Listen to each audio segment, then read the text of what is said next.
friends round here, we stay loyal to the end round here. Someone tell me how the enemies. I don't want to be living this for the rest of my life. How's that we're beefing? All their death threats, but we're still breathing. When we catch one of them, we got a And I kept saying, like, what am I going to do now? round here, I might show you with the men round here. With the men. Give a fuck about your friends round here. Get dragged out your bends round here. Dragged out. When it goes down, sides get taken. It reveals who's real and who's faking.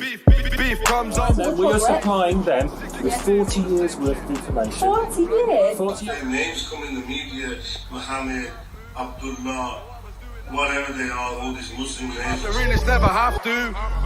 I'ma show you with a men. And she said she'd been raped. We don't bend We round. have serious allegations from children who say that you were involved in the rape and prostitution of them, that you were a kingpin having them trafficked. bullshit, mate. Listen, don't come with these, man. Come on your own and smack your fucking face in. To the end round here. You don't really want trouble, mate.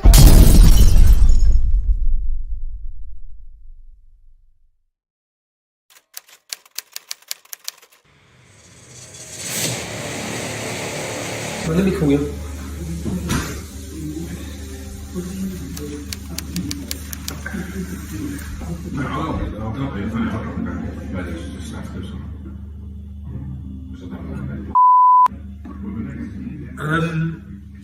Why not? I'll come meet you. I've been in and out. Don't do anything stupid, huh?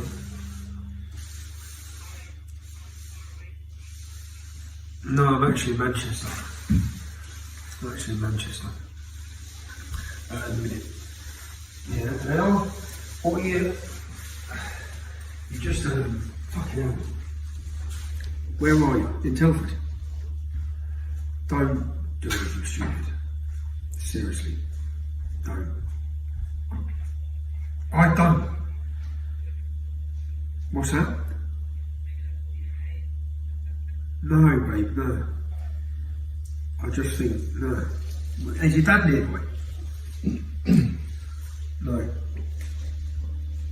Do you want to come? Do you want us to come pick you up? Yeah.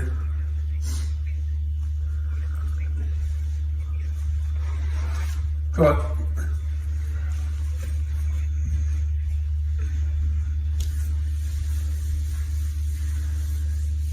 There's so much better way to fucking hammer these bastards. There's so much better way that's not going to jeopardise you. What's that? I'm not gonna hurt them. I'm just gonna kill myself. Actually, I'm just gonna sit outside here. And I'm just gonna kill myself because I can't, you know what? I've got no life. I've got no life ahead of me. I've got nothing except more issues, like more mental health issues, like more fucking relationship issues. I've got fucking anything else except more shit. So, I thought myself, I've been thinking about it for ages, and I thought I just might as well just come back here. Because at least people won't fucking blame it on something else. You know, at least people will fucking know why I did it. Lauren, why don't now? See, as I said, I can drive there an hour, you can drive to me an hour. Why don't you just come to where I am? And you don't, they win then again. Do you know what I mean? They win then again. I think they already won now. No, but they already won. You know, we were trying to figure out what I could compare rape to, so that other people can like have something that like, so they know how it feels. Yeah, but there is fucking nothing that compares to rape. The only thing that compares to rape is torture. So the only other people, apart from other rape victims, the only other people who can identify with it is fucking people who are victims of torture. That's the only thing I can think of to compare it to. And that's the reason it's fucking illegal. There's nothing to compare it to. And that's why it's so fucking wrong. And they can't be that. They fucking killed me anyway when they raped me. So I don't even know why I've been alive for the rest of the time of my life. well, oh man. please don't do anything, darling. Just come here. I'll come pick you up. We can drive here and let's just talk, because they do win. They win because the potential. I don't even know what to say to you, because I know what they've done, and I can't even imagine how you must feel. I just know that people who love you ain't going to want you to kill yourself or him. And if there's any way of getting you help, I'd help get you whatever help you need. I'll just say, please don't do anything stupid. And do you want us to come get you, or do you want to drive here? I don't know. I don't really feel like being saved, to be honest. Where? How far is your mum and dad? How far does your mum and dad live from where you are? My mum doesn't live that far away. Babe. Oh, I don't feel like going there. Come up here. We've got empty bedrooms. We're in a 5-bedroom house. There's an empty bedroom. You're welcome to come and stay here. And we'll talk. We just had a shit curry, but if you... Oh no, you can't have a shit curry. You can't do that. Did you make it? No, if you bought it from somewhere, you're a fool. Come here and make us a curry then. Come. No, I can't make one. Can't. If you buy a shit curry, then fuck knows what they put in it. Yeah. Because if they don't make it with love, then they probably made it with shit. Yeah. Alright, well, yeah, why don't you just come up here, babe? And then I can't believe you're in Telford either. But come up here. We're only an hour. We're here. You can see what we're doing. We're actually here, sat around a table with pictures of all these bastards. I don't know if that's going to fucking throw your head even more, but we're actually just sat here with massive sheets everywhere of who they are, how they're linked. But babe, honestly, they do win. You're another victim then in their fucking murderous spree. So please don't do anything. Because, fucking hell, man. As soon as I heard that voicemail, I was like, what's wrong? Oh, my heart dropped. But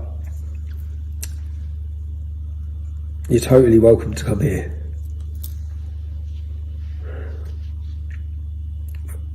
You're just going to wind me up with the maps. Yeah, I'll put them away. How about it? You don't have to look at them. We've just had it here because we were discussing work. So, I'll put them away. Just come up here. I can't even, half the people, I fucking escaped really early. I was so lucky. That doesn't matter. None of it matters. Don't worry about that. As I said, it doesn't matter if you never want to talk to me or you don't want to participate in this documentary or anything. None of that matters, yeah? So come here, you don't even have to talk about it. I don't give a shit. We've got a pool table here and a bar in this house. It's a beautiful house. But you're welcome to just come up here, babe, and just take a chill, man. Take a chill. Alright, babe, I'll send you a location, yeah? I think it's an hour, isn't it? Telford's an hour from here, isn't it? I think it's an hour from here, babe. Yeah? Alright. Promise me then that that's what you're doing, and you're just going to come up here and not do anything stupid. Don't leave me without. I have enough fucking shit in my head at all. So just come up here. I know. Like, you get yourself into trouble all the time. I know. Story of my life. You can't even help it. I know. So I'm a magnet. Like naughty school kids that never got it out of your system. I always said I used to shit stare on the school playground. I've just gone to a fucking international level. Yeah. Oh God. Alright, come up. Are you coming up then, yeah? Yeah, I'm coming. Okay. Alright, Sam, see you in a bit. I'll send you a location now. Do you want me to do live location via WhatsApp? You can. You can. Alright, Sam, I'll do that now. I've got a different WhatsApp number, so you can't. Message me on your WhatsApp number then, yeah? And then I'll send you it. Yeah. Alright, see you in a bit. Bye-bye. So I was tracking down victims and following the Telford story, and I saw a girl online making comments about wanting to kill the men who had raped her and abused her, and it all come to a head because one of them was just getting released. So she's obviously read it and made comments. saying how it's destroyed her again. Now reading this, it's brought it all back, and she wants to murder him. So I tracked her down. I found out where she was. I not went to see her. She answered the door. Like, what are you doing here? I said, explain. I've just read your messages.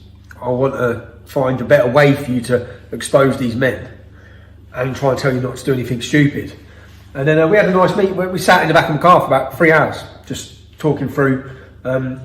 We've come up here. We're in the north of England now, to get sat together for a month to go through the documentary. And I've messaged her, and this is how that's mad. Like, I've messaged her saying, "Hi Lauren, how are you? Any thoughts on about us getting together?" And literally, not sure we'll get a chance to do it in person after today. I've then played a voice note from her. Hi Stephen.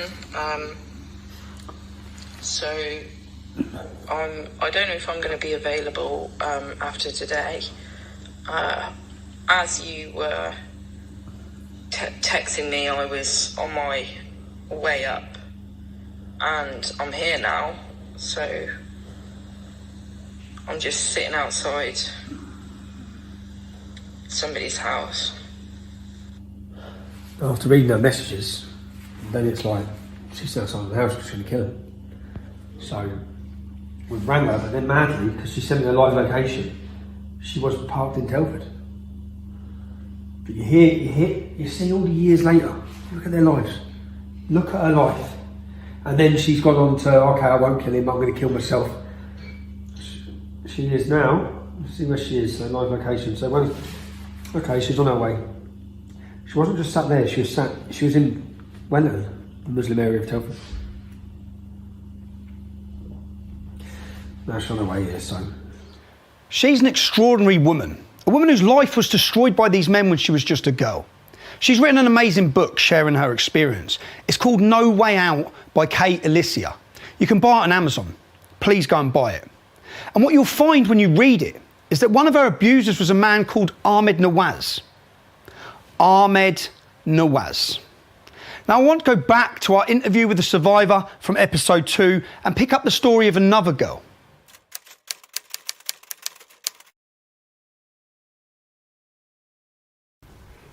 Okay, because I've seen Becky. You was a friend of Becky Watson. Yeah. Can you talk to me about Becky?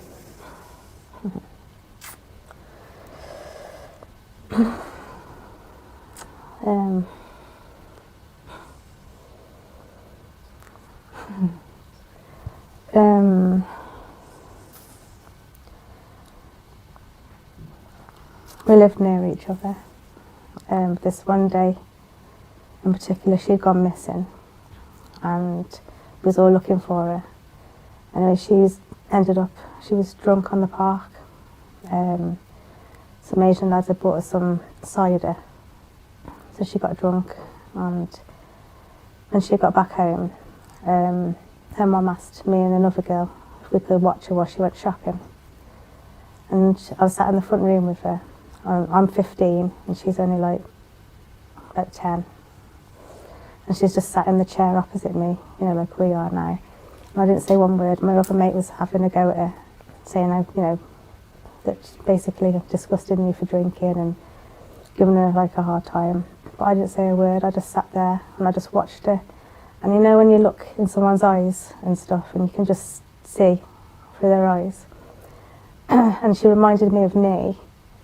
But when, yeah.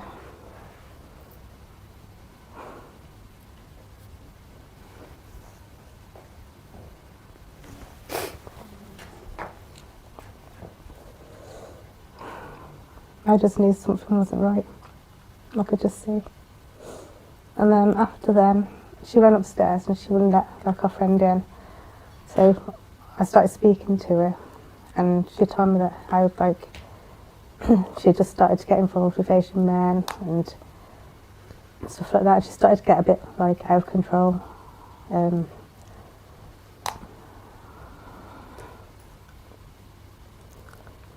She was involved with men at the age of 10.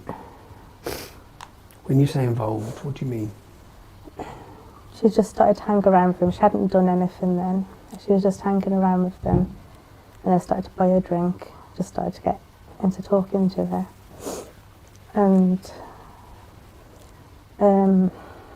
it was like not long after then, I'd been on deliveries with my dad.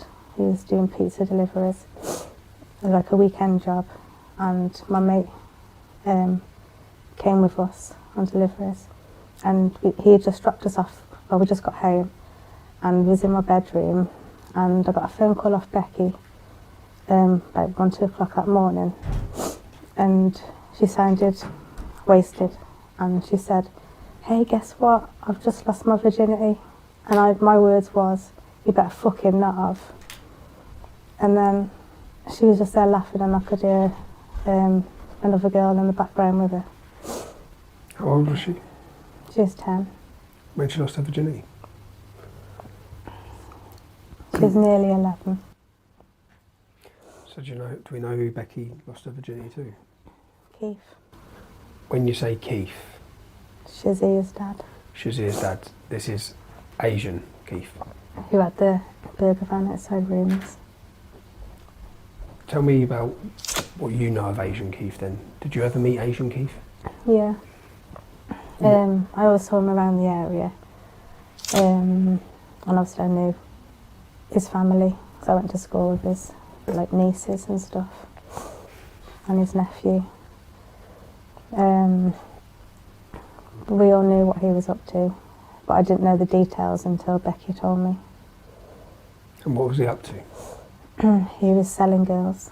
And I remember the first time Becky ever told me, she said that she went to this house with and they was paying like £200 each time. And yeah, that basically. So, and she did tell me that he tries you out first to see if you're good enough. So he was pimping young children? Yeah. Did you ever have any interaction with him? No. No? No.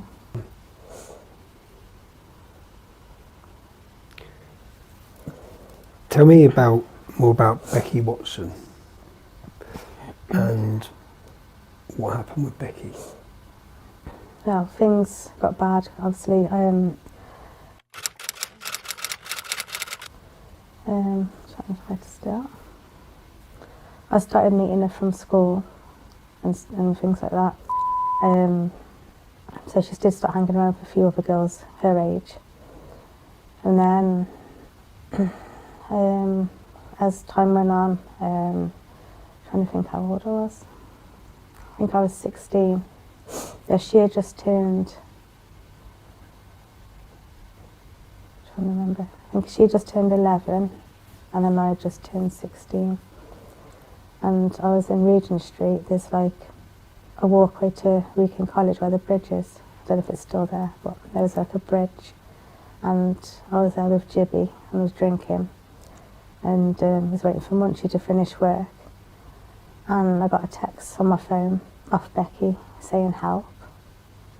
So I said to her, "Where are you?" And she said, like, at the house, but she had showed me this house near the Wrekin, like a few days before. So I just ran there. I don't even know how I got there. I just ran there. And if you go like round the back of this house, there's like a gate. You go through the gate into the back door. I went, and then you're into the kitchen. And as I walked into the kitchen, straight in front of me, there's like a front room. And yeah, that's when I saw what was happening to her. What was happening? She was being raped by knife point. There's like a mat on the floor, and she was just lying on the floor. And who was raping her?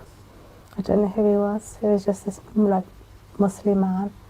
He had like really dark, obviously dark hair, but it was like quite thick on top, and he had a really deep voice. Was he on his own in there with her? Yeah. What happened then?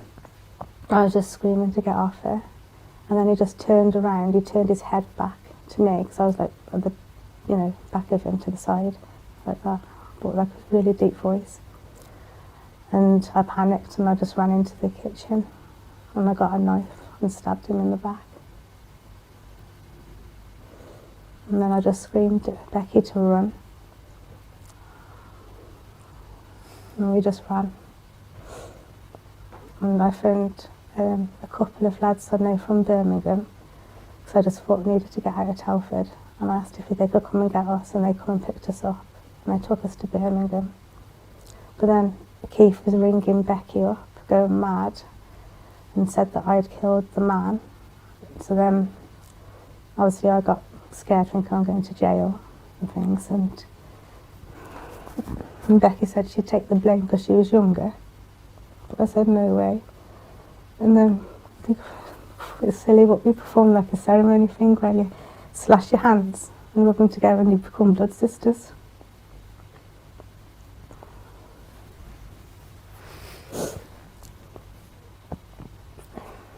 And then after that night, it was just us two. Until like a few months later after that, I had something in my head, I wanted to go back to that house. But we went the front way, not the back way. There's like a grass bit and a tree, and we was there watching the house. And all I saw was Keith and that man and two girls walking in. Keith was walking with the man that he said you'd killed? Because he said that he was going to go to the police if we didn't do what he said after that. So he used that situation to get you to do whatever he wanted because you were scared.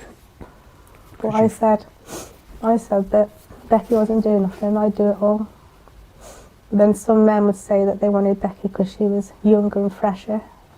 And then I just have to turn around and say, yeah, but I'm more experienced, take me.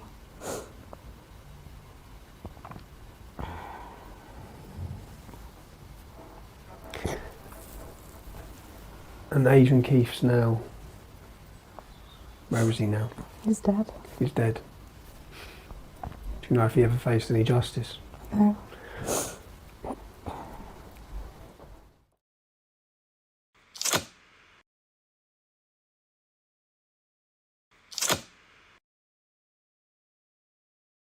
Becky Watson, raped by Adrian Keith when she was 10, or maybe when she was 12. We've been given different accounts. She was passed around between men, raped at knife point. Adrian Keith died in 2015, aged 61, without ever facing justice. What happened next to Becky? Becky was killed by a man called Ahmed Nawaz. Tell me what happened. How did Becky die? Well, she'd rang me. I was at home giving my mum a massage, and she rang me up one night and she said that her mum had hid the fags, so can I bring her a fag? And I said, yeah, I'll be about 15-20 minutes. So I went down to she said to meet me at the youth club on Martin Drive, Brooklands. So I went down there, and as I got there, just literally got there, Ahmed Nawaz pulled up in his car, and the youth worker, Juanita, I always remember her name, she was stood there, and then I just put my back away to Ahmed, and I said to her, don't let me go over, keep me here. And she was like, all right, but she was like looking over my head at Becky and another girl called Kerry, talking to him. And then all of a sudden, all I heard was Becky say, but you're not, he said something like, you're not having your phone back, and he took her phone off her, and then she got on the car bonnet, like sat sideways, and she said, well, you're not going then. And then that's when we all started looking, thinking, what's happening, what's going on? And then all of a sudden he started revving his car, trying to like scare her, and then he drove off with her on the car. But there's like, when you're looking up, it's like on a bend, and I just kept thinking, nah, she's gonna walk in a minute, I'm gonna see her coming back. But as Becky was driving off, she was trying to like grab onto the bonnet, somewhere to hold, and she just, all I got is that image of my head of her looking at me, you know, like like saying my name, and you know, as it goes off in the distance and you can't hear, and then next thing I know, all I saw was blue flashing lights, like from up, you know, in the distance, and I just ran there, and all I saw was Becky on the floor, and then Ahmed was leaning over her, and then I got a lift to the hospital, and I went there, and that's when we got told that she was brain dead. She was 13. And then after that night, I went missing all that night because I got like really upset, and I kept saying like, what am I going to do now?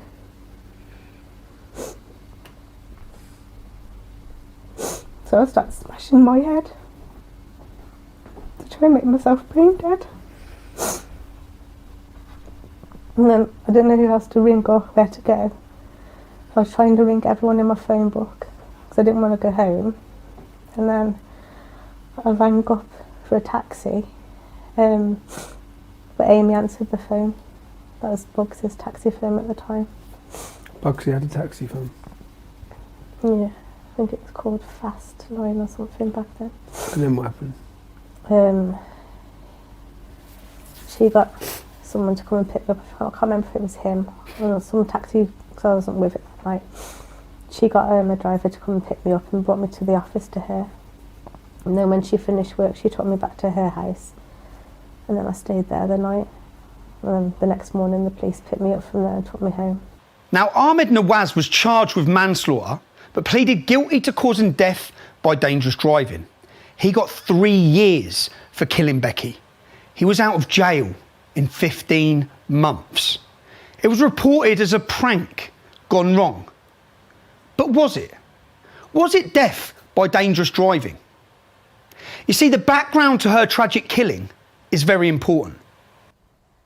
And then going out with Imran at the time, but then she started seeing Ahmed behind Imran's back.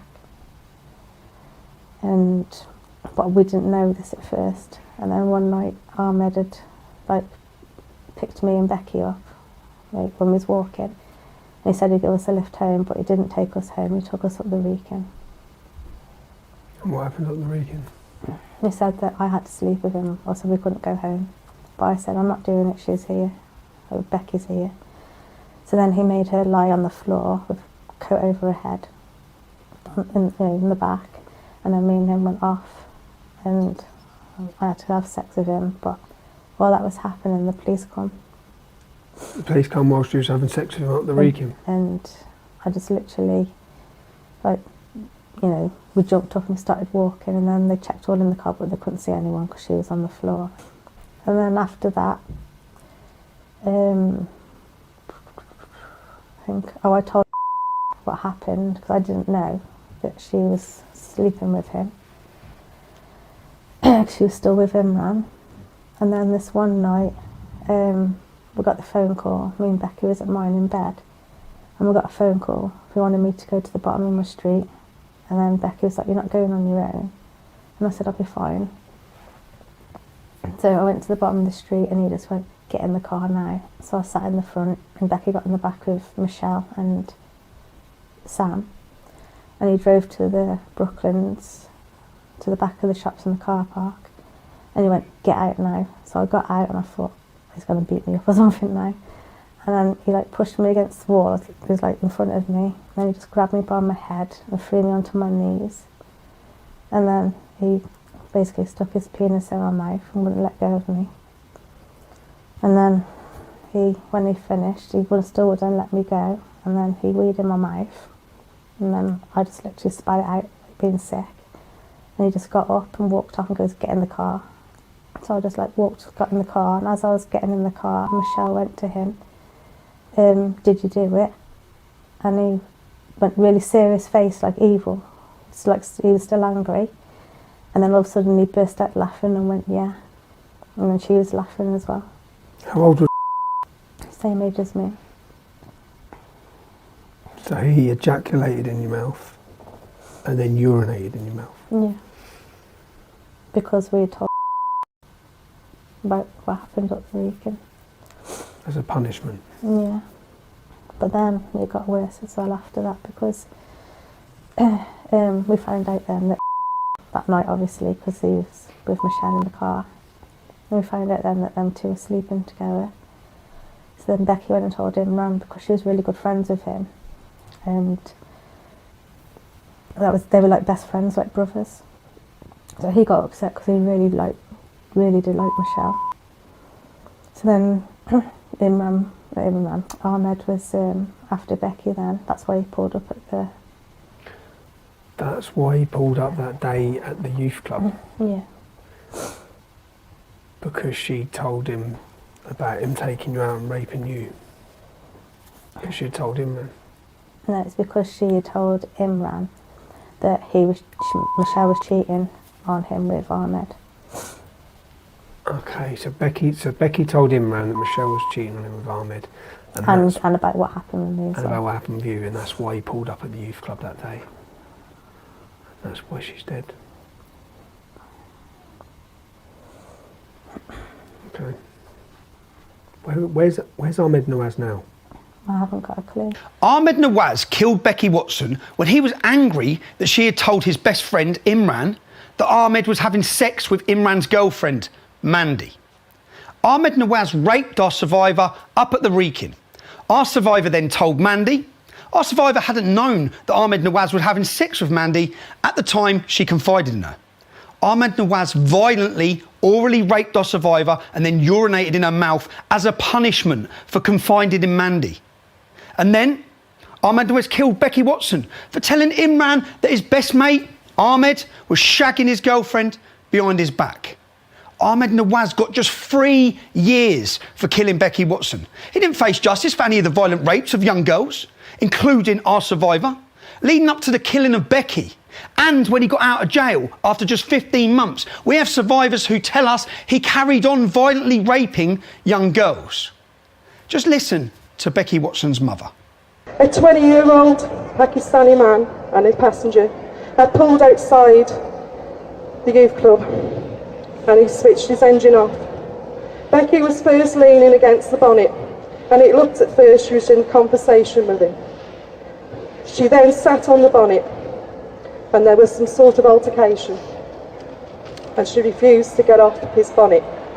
He took it upon himself to start his engine and to drive over 200 metres with her clinging on the side of the window. And this was in front of all her friends, and at some point she fell off and sustained a head trauma. No other injuries or marks. I arrived at the scene with her 12-year-old brother to watch helplessly as the emergency services tried to resuscitate her lifeless body. 3.5 grueling hours later, I was told that she was brain dead and her life support had to be switched off. And the worst thing I had to go through was tell her 12-year-old brother that she's going to have to say goodbye. I read in the statements that the passenger kept telling the driver to slow down and pack it in. He did this in cold blood anger. It was no prank, only his pranks and still her. Because how dare a 13-year-old white girl not do as she was told and show him up in front of his friends. He got 3 years and served 15 months. The police never asked for a phone and they were fully aware of what happened 10 days prior and all the other times. And yet, the chief superintendent visited me within days of Becky's death and stated he did not want her death to be classed as a racial attack. I told him he needs to open his eyes as there's something going on in this town and it involved Pakistani men and young girls and drugs.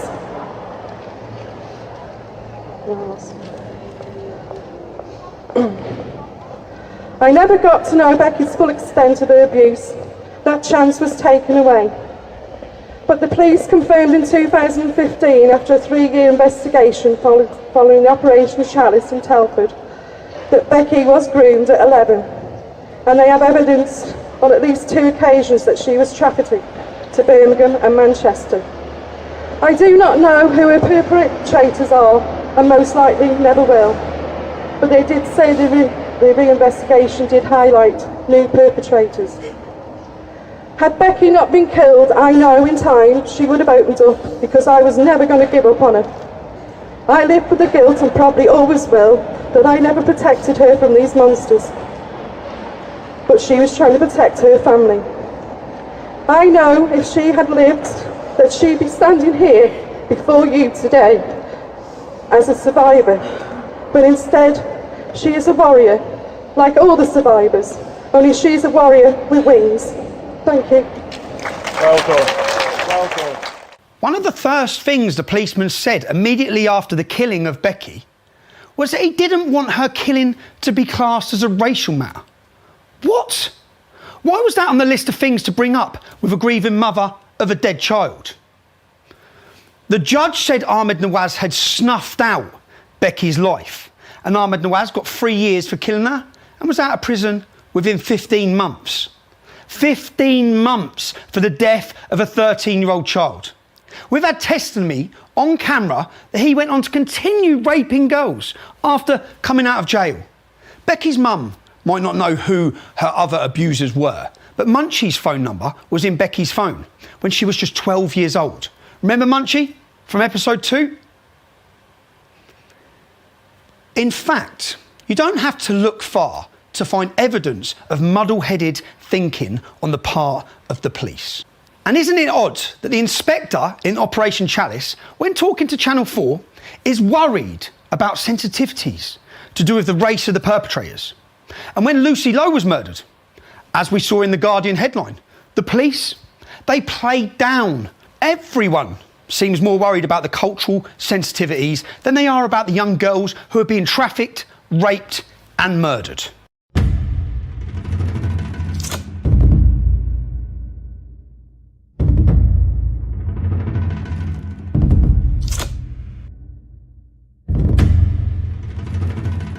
So what did Telford Chief Superintendent Tom Harding have to say in 2018 about what's been happening on his patch? Oh, that's not good. Not good at all. He said that the sex crime claims were sensationalised, and a memo was sent around the police, saying most of the sex with these little children was consensual. You know, the 10, 11, 12-year-olds. Consensual sex, Tom? Not really, mate. Now, that's not a good start for Tom Harding. This is 2018. I'm not playing this down. What I'm saying is that for many years we've identified CSE as something that we're seeking to tackle, and I've had, in the last 2 years, I've had additional resources provided to me by the Chief Constable and PCC, because it's something that we really want to work hard on jointly with the local authority. I'm going to translate that limp-wristed, mealy-mouthed political speak for you. What he's saying, number one, they're seeking to tackle child sexual exploitation. That's his intent. See, politicians are great at announcing their intent, but not so great at delivering results. In your case, Tom, results means criminals being banged up. Number two, in the last couple of years, they've had additional resources provided. He wants you to know his failure in the past is nothing to do with incompetence or corruption, which it is. Yeah? He wants you to know it's nothing to do with that. It's because he was short of resources. Number three, not resources to get you for traffic offences or anything like that. Resources to deal with child rape. Number three, he really wants to work hard on the problem, jointly with the local authority. More intent, and he wants you to know it's not just him who is failing, it's the local authority as well. Well, what does working hard or smashing child raping, drug dealing, Pakistani gangs look like? What does that look like? That's the question you're asking yourself. Have a look at this. In this photo, you will see Bugsy. Bugsy's our main alleged gang leader of rapists from episode 1. You'll see Crowie. Crowie is Munchie's brother-in-law, you know, Munchie from episode 2.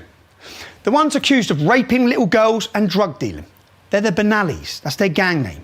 Now sitting down, here they are sitting down with various police leaders, including Tom Harding and the Police and Crime Commissioner. Tom Harding left West Mercia Police in 2020 and apparently took some of his best practice to Gwent. Newsflash, people. If he's an inadequate, clueless idiot in West Mercia, he'll be an inadequate, clueless idiot in Gwent. But that's what happens in the police, you see. If you're useless, you're reassigned. Now, in a world where terrorist attacks by followers of Islam are immediately labelled nothing to do with Islam, inquiry into the doctrines of Islam immediately labelled Islamophobic, and so-called non-hate crime incidents policing is used almost entirely to silence discussion of Islam. Look at Harry Miller's victory over the College of Policing. So, who are the Benallis? We're all family, not friends round here. We stay loyal to the end round here. Someone tell me how the enemy's sleeping. It must be cowards that we're beefing. All their death threats, but we're still breathing. When we catch one of them, we got Section 18 him. GBH with intent round here. I might show you with the men round here. Give a fuck about your friends round here. Get dragged out your bends round here. In the last episode, we saw the police in Telford kneeling, taking a knee at the feet of Akib Khan, his hands on their heads, and Bobby Khan tweeting how the Benalis have got the police under control. It actually seems like that to the rest of the country. The police are under the control of the Islamic community in Telford and every other city. The Benalis have got the police under control. Izzar says the police want a truce. Who are the Benalis? These are the Benalis. Bugsy, Charlie, Munchie, Crowe, Izzar, Akib, Akil. All of our so-called men who are alleged to have been involved in the rape of children in Telford in our previous episodes are Benalis.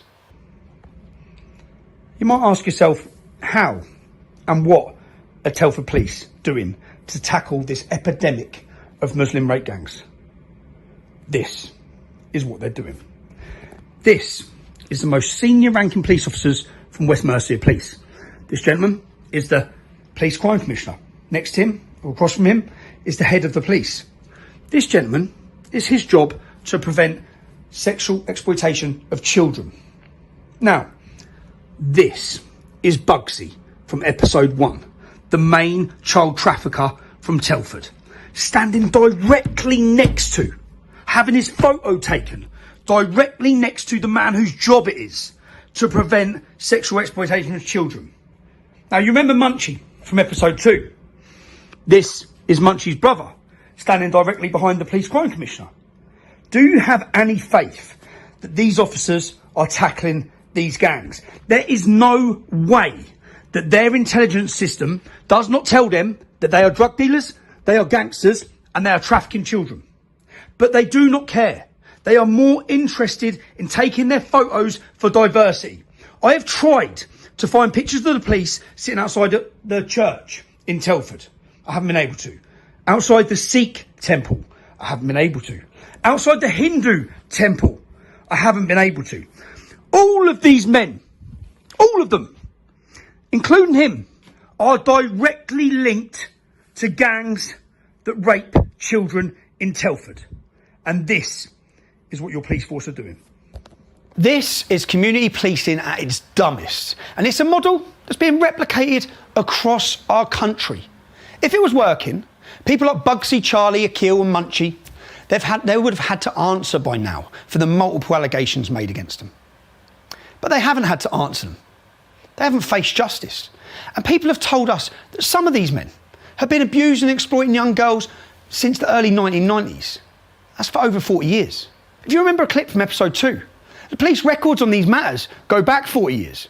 They passed, and I quote, 40 years worth of evidence to the independent inquiry.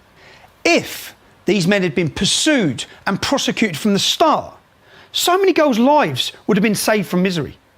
Don't get me wrong, there are good police in Telford.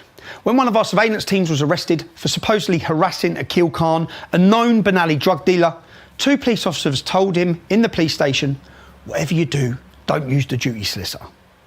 The good coppers know there is corruption inside Telford Police Station.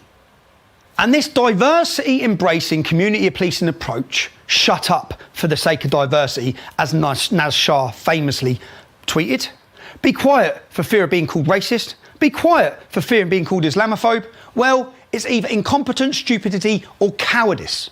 Incompetence because the police intelligence system must hold information about the allegations and criminal activities of some of the men pictured here.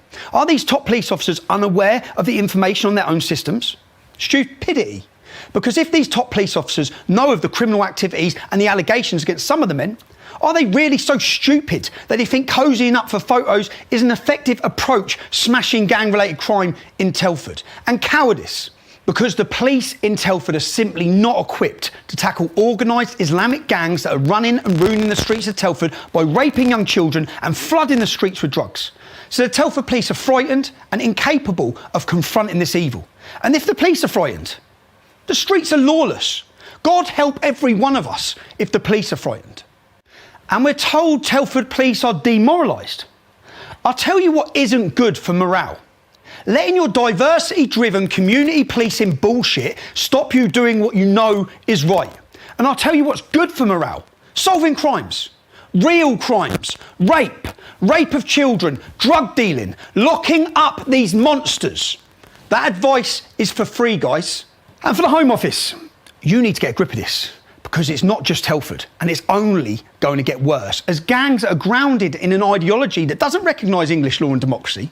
Gangs protected under the shelter of your diversity rainbows, as they expand into the power vacuum created by your limp policing.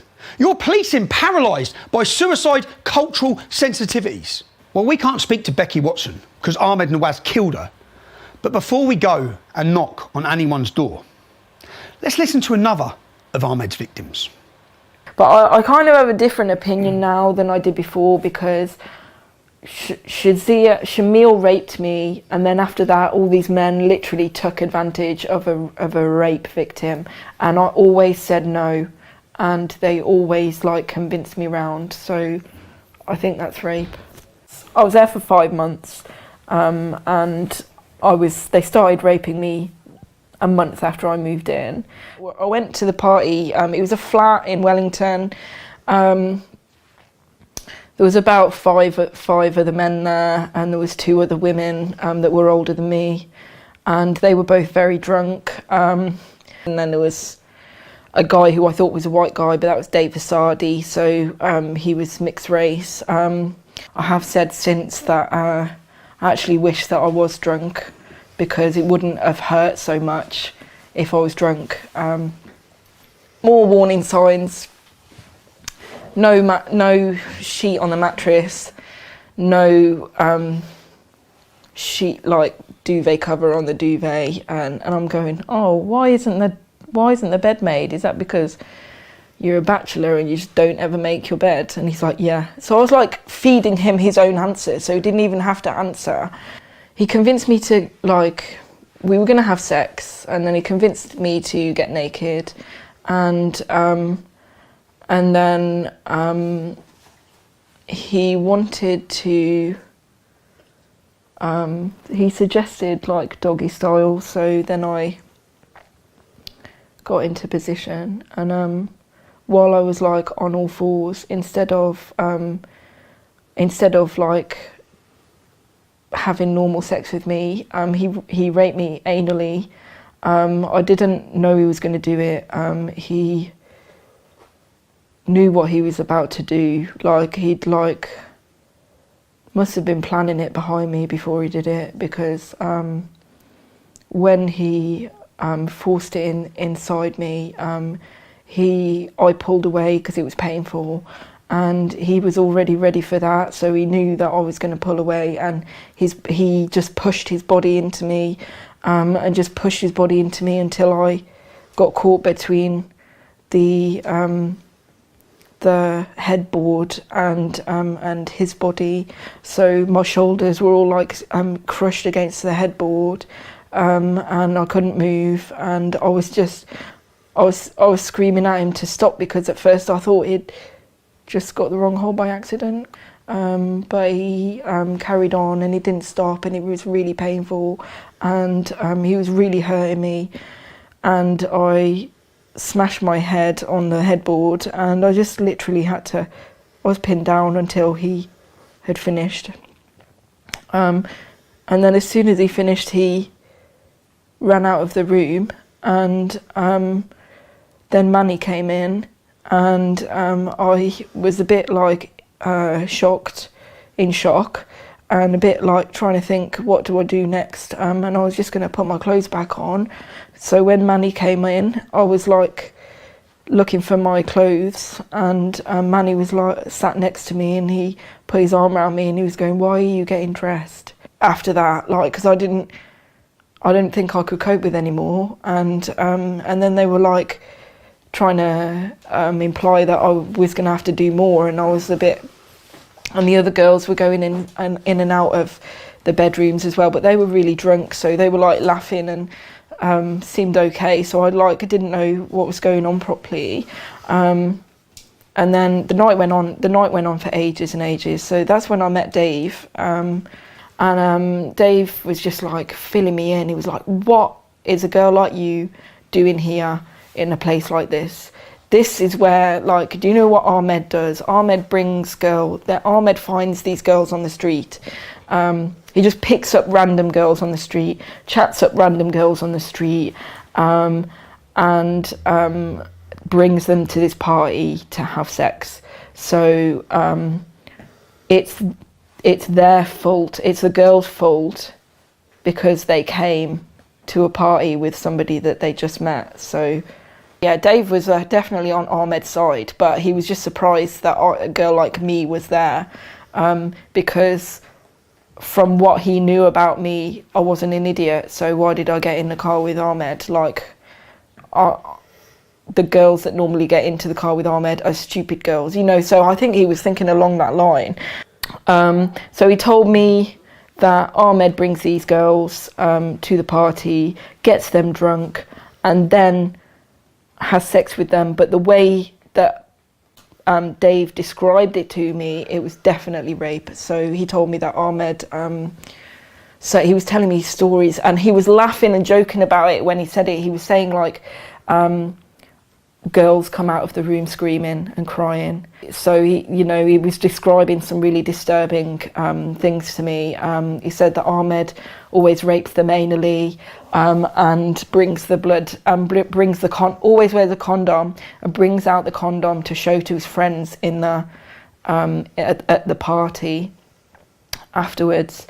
And but Ahmed wanted to know that he'd rape me, so he'd say things like, in reply to that, he'd be like, oh yeah, well, it was really turning me on when you were screaming for me to stop. He had invited everybody into the room, all the men into the room, while I was naked in bed, and I was really embarrassed, and I felt like trapped under the covers because I was in a state of shock anyway after being raped by him, and I was kind of I felt like I couldn't get out of the bed because I was naked otherwise, so like I felt trapped in the bed, but nothing happened at that point. But I didn't realise like how normal that was for them. I wasn't expecting it, and I didn't know how to deal with it. So when Dave was like telling me he knew me and telling me that things about Ahmed and stuff, then I thought Dave would help me. So I sat next to him the whole time, and I wouldn't let anyone else talk to me. And he said he was going to take me home. So I got a bit excited about that. And because the thing is, I was going to escape anyway, but when he offered to take me home, I thought that was a better solution. I was going to leave. I thought we got up to go, and I thought we were going, but he just took me into one of the other rooms, and I was so disappointed.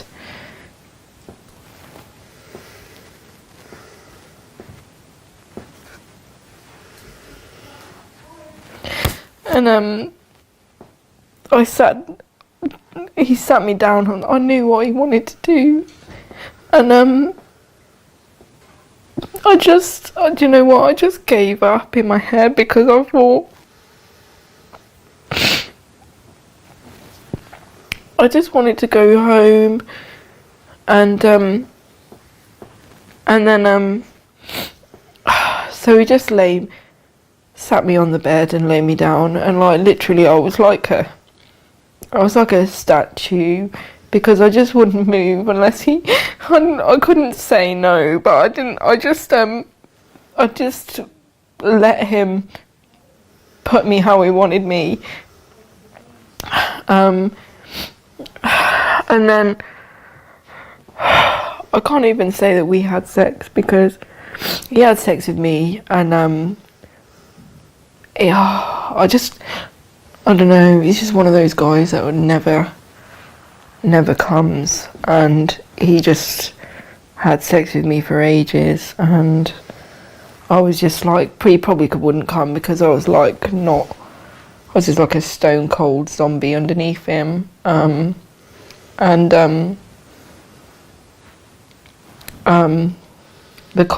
was used a condom. The condom dried out. I could feel it was all dry, and I wasn't enjoying it at all. Like, not that you're supposed to anyway.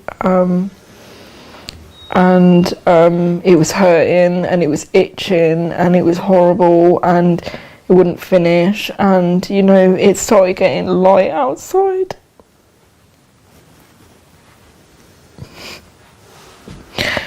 And I felt dead inside, honestly, because like, who would even put up with that? Like, there's no point to it. Like, I couldn't even say anything. I couldn't even complain.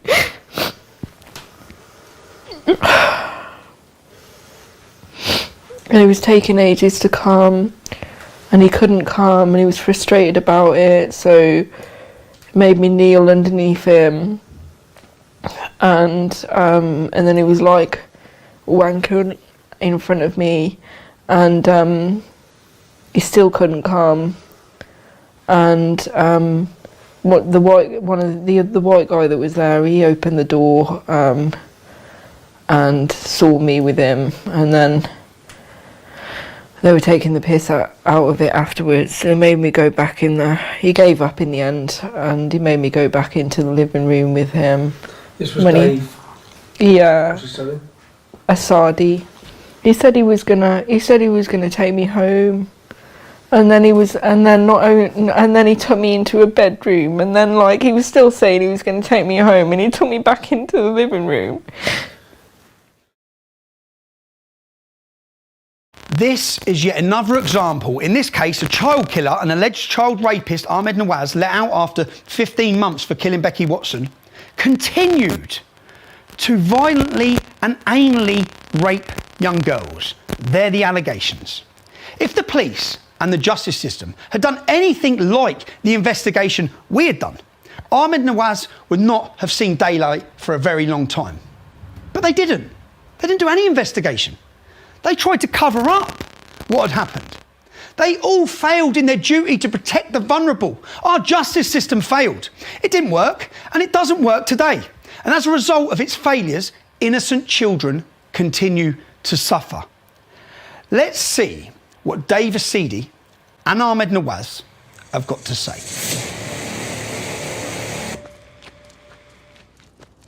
Dave? Mate, I'm wondering if you can help me with some allegations about an old associate of yours called Ahmed. God, can you stop filming me, please? I'm on about an old associate of yours called Ahmed, mate. God, I've seen your shit, mate, on the telly, yeah? So I want to ask you about an old associate. Yeah, I know that name, yeah. Yeah, you used to attend parties. Parties. You was at houses with Ahmed Nawaz. You was at houses with him. Can you stop filming me, please? Yeah, you was at houses. Mate, I just want to see if you've got nothing to hide, you answer the questions. I haven't got nothing to You know hide. Ahmed. What was your relationship with Ahmed? I know of him, yes. Can I show you this? Can you just stop for a sec so I can show you this, yeah? Yes. Can you stop filming me, please? Yeah. Stop, please. Look, can you watch this? Can you watch this? Why is he filming me? Can you watch this? Listen. Listen to it. Get round the front. Can you stop filming Yeah, me, listen please? to it. All right, ready? Do you want to listen to it, mate? Because your response is needed. Your response is needed. Wait, just stop. I choose to participate in... Can you stop filming Do you me, want to listen to what the girl's got to say? She's talking about you. She's talking about you. Is she? She's talking about you. So should we listen to what? Do you want to listen to what she's got to say? Just stop and listen to what she's got to say. Would help me, so I sat next to him. So she's just been anally raped by Ahmed in a house. Anyone else talk to That's me? bad. That's real bad and stuff, he said he was mate. gonna Then take you've me sat down home, next to her. You said you're going to take her home. I got a bit excited about that. You said you was going to take her home from this house after she got Yeah, raped. that sounds... That probably... I didn't know. I don't know who's been raped and who's not. But do you remember her at the house? And you said you were going to take her home. I recalled her face, yeah? You recall her face, yeah? Yeah. Well, carry on listening. Sorry, were you going to say something? Carry on listening because you're a witness to what happened. Just stop. Okay, yeah. Stop for a sec. Stop. Because just stop for a sec. I don't want to be filmed. No, just stop for a sec. Okay, well, I don't want to be filmed. look. Stop fucking filming Listen, me. listen to what she says. Listen to what she says. I was like... She was excited because you were going to take her home. Okay. So disappointed. But then what? listen. You recognise her, didn't you? Yeah, I do recognise You do recognise her? And he sat me down and I knew what he wanted to do. Me? She's on about me, yeah? In one of these parties with Ahmed Nawaz? I've never been to any parties. You just said you recognise her and you're aware of her. Yeah, I do. I know who she is, yeah. I remember her, yeah. You do remember? Yeah. And Simple question then, Dave. Did you rape her after Ahmed Nawaz raped her? No, sir. No way. on the bed and lay me down, and like literally I was like, Was you at this party? Was you at a house with her? I've never been at any party. Was you at, not a party, a house where Ahmed Nawaz was raping girls? No. Your comments were that he takes girls there regularly. My comments? put me how he wanted me. Yeah, You know Charlie? He's present in this house as well. Is he? Okay. I don't know. He's just one To of be those honest, guys He wanted to rape her. You didn't let him rape her. I don't listen. But he wanted to rape her. had sex with me for ages. Look, listen. It seems like you had a problem ejaculating. I had a problem Ejaculating. I was just like a stone cold zombie underneath him. What was your relationship with Ahmed then?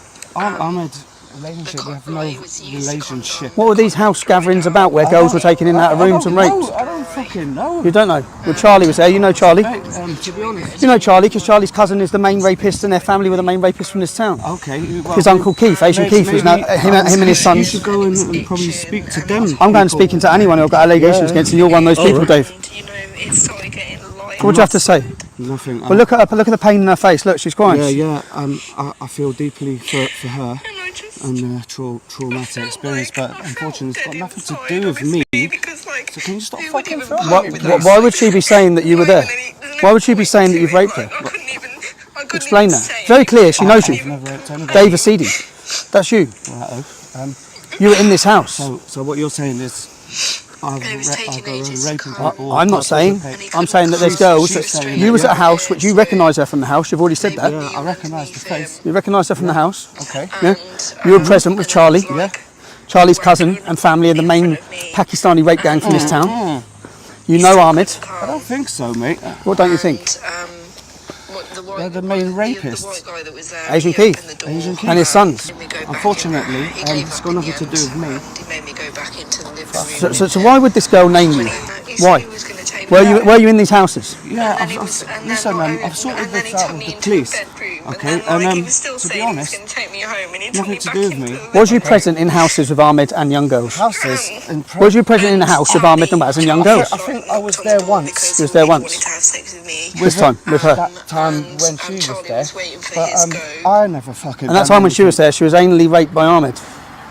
She came out of the room, she was upset. Okay, maybe so, but I don't know fuck all about that. But you laughed because you said he always takes girls in there. No. You said he always comes out and shows the blood. He always comes out and shows the blood. No. What was the idea of the house gathering then? What was it? What was it? If there was girls going in and out of different rooms with men, and men all one by one. Well, my friend used to live, my friend lives there. Which friend? My friend Charlie. I used to be friends with Charlie. Yep. Okay, and I was just simply going to see him. There was no party or... Was there girls getting taken in and out of rooms? No. No? I was working at the time and I got there, to be honest, I used to go and see him after work. So I think anything might have happened, definitely happened before. So you're saying this girl's just randomly making up about you? No, I'm not saying she's making it up. I'm saying I wasn't fucking there. That's what I'm saying. Maybe she met me around that time zone, but to be honest, nah. I don't participate in anything like that, mate. I don't appreciate you asking me if I would like to be filmed. This is your right to reply? Yeah, I'm replying. I've replied. I've told you, nothing to do with me. I don't rape girls. I've got nothing to do with anything. What was your relationship with Ahmed? We friend of a friend. Long time ago. We was young, basically. Okay, let me ask you another thing then. So, friend of a friend. So you were aware at the time that he was in, that you were associating with him, that he'd killed a 13-year-old girl. Yeah, I heard about. He'd already killed her. Off the grapevine, yeah. Who he was sexually assaulting and abusing as well. Okay. Yeah. And then you're in a house with him, with other girls. No. You've just said you was. You remembered and said you was there with Ahmed. Yeah, once. Yeah? There's one time. Once you was there. There was some girls there, but there's some girls there. No fucking sexual activity whatsoever. No. No rapings, nothing like that. To be honest, I'm innocent, man. I do not wish. You know, I've asked nicely, move your cameras from my face. I don't want to be associated with stuff like this. Unfortunately, you are associated. How? Then you're in a house with him and other girls. I heard it was an accident. Girls It wasn't murder. girls are being brought in and out of bedrooms to be raped. They're the allegations. In quite horrific circumstances and quite detailed circumstances. When you listen to the detail. Do you want to watch that video again of what she says? I don't want to watch it, to be honest. You don't? I know for a fact I haven't raped anybody ever in my life. Okay. Ever. Oh, David. And listen, I don't like. Okay, pull the camera off him. Oh. I've done nothing wrong, mate. I do not wish to be filmed like this. I'm putting a documentary together. This is part 4 of the Rape of Britain. I've seen some of your I've done stuff, mate. I've done investigation. I think it's fucking horrific what's been going on.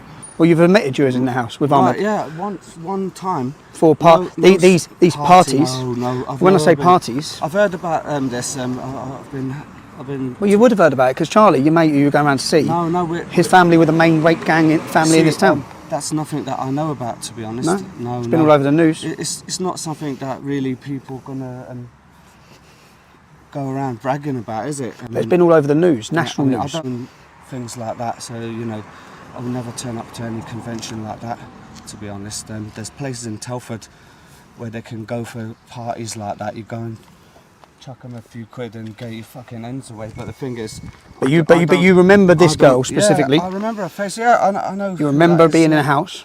Yeah. You remember Ahmed being there. But you can't recollect what you were doing there. I was definitely doing nothing out of the ordinary. Nothing sexually. It was nothing like that on the night of. Okay. All right. Thank you. Okay, mate. Thank you. Tommy, can you ask him to stop filming, please? I don't want to talk to you without, I want to talk about the camera. Go on, put the camera down. I want to speak to you. Put the camera down for a second. Just tell you, look, go on. I'm a family man, and look, I've been with my missus now for fucking 20 fucking years. I've got a daughter who's 11. I don't condone action like this. I never have. Do you think maybe you should have? I know that you know what's gone on, yeah. So don't you think you should have gave evidence against Ahmed Nawaz? I heard what's gone on from the police. I didn't hear what's gone on from these people. I'm here to ask you questions. I believe the public are going to watch the allegations from this lady. So I'm going to be on this documentary now. You are. You're in episode 4. Serious. You're associate of Ahmed Nawaz. You're associate of Charlie. I thought I cleaned this up with the police. I was. Do you know how many men have got away with raping children in this town?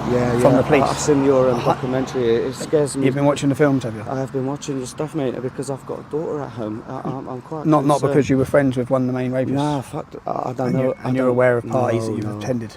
No. That was a pure accident. I think some bad stuff was going on because I found out from police.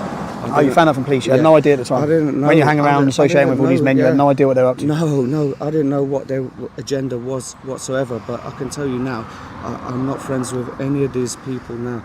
I was young, I have no judgment, do you know what I mean? Like I was just there, that's it, but I wasn't there. You was just there. Stuff was going on, like I used to go and see him for a cup of tea regularly, once a week, yeah. I used to go and see him for a cup of tea, and I went to see him, and they brought girls round. There was girls there one occasion, and like some bad stuff must have happened. Nothing to do with me. How many girls were there on the occasion you were there? I can't remember. It's going back about 15, 20 years. Do you remember how intoxicated the girls were? I can remember not a lot, to be honest, about the night, but there wasn't that intoxicated. There was like. How many girls were there? How old were the girls? Bearing in mind I spoke to them. I don't know, I wasn't chatting them up, to be honest. You wasn't chatting them up? No. So you were in a house, you didn't think it was strange there's underage girls in there? I did think it was a bit peculiar. I sort of said, who the fuck are these people, And what was the answer? Because they were getting taken in and out of rooms. I don't know about the taking in and out of rooms, and I don't know anything about that, to be honest. There's places we can go around here, everybody knows where it is as well. For that sort doesn't of change action. the fact that vulnerable young girls were taken in and out of houses. And at the time you were present in the house. Yeah, and there's allegations against you. I wasn't there, to be honest, when that horrible stuff was going on. You wasn't there. Can we walk? Fine. I feel provoked now. I've done nothing wrong, mate. I just got to let you know, Tommy, that you got this one wrong. Well, your answer will be in the episode. Okay. Will it? What you're saying will go into your answer here. I don't want to be associated. I know you don't want to be associated, but what you've done so far is you recognise the girl. You remember being there. You know Ahmed. You know their cousins are rapists, and you know that young girls were being taken in and out of rooms at a house that you were present at, and you were a bit confused about it. Yeah, because I got into a bit of trouble over that stuff that night, and the thing What trouble did you get into over that? With the police, like they basically come around saying what happened, this, what happened. I said nothing's happened. Not with my presence. Nothing happened while I was there, and then whatever the badness happened must have happened without me being there. Are you saying that you was totally unaware after Ahmed Nawaz had already killed a 13-year-old child? You were totally unaware of what those men were crimes they were committing as a family.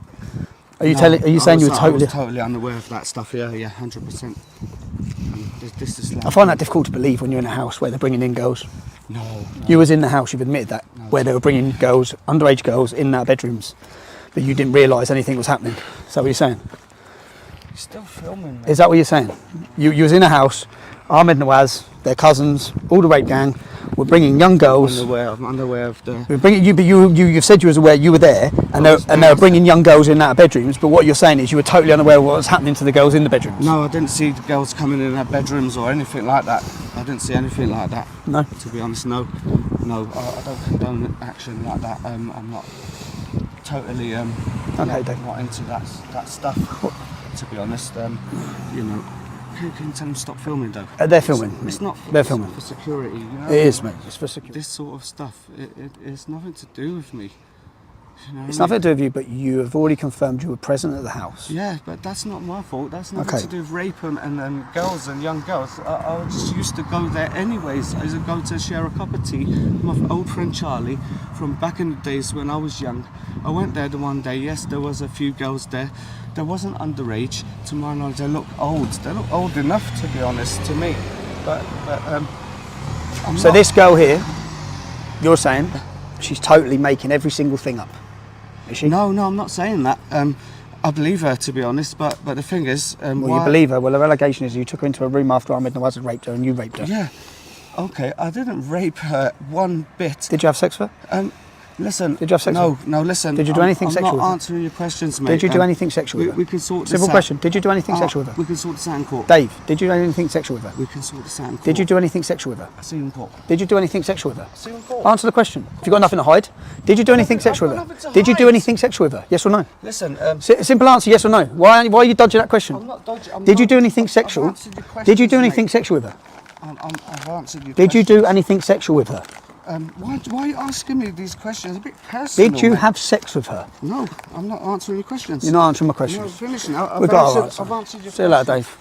See you later. Listen, mate, why do you want to know who I've had sex with? Because she was in a room after being raped by Ahmed Nawaz. You've told me. So, and I'm asking you a simple question. Did you that evening have sex with her? Well, why do you want to know who I've had sex with? You're in a house with vulnerable women. Yeah, I didn't know they're vulnerable women or you didn't who's know. vulnerable and who's not vulnerable. I went in the house one time, I've told you. And did you have sex with her?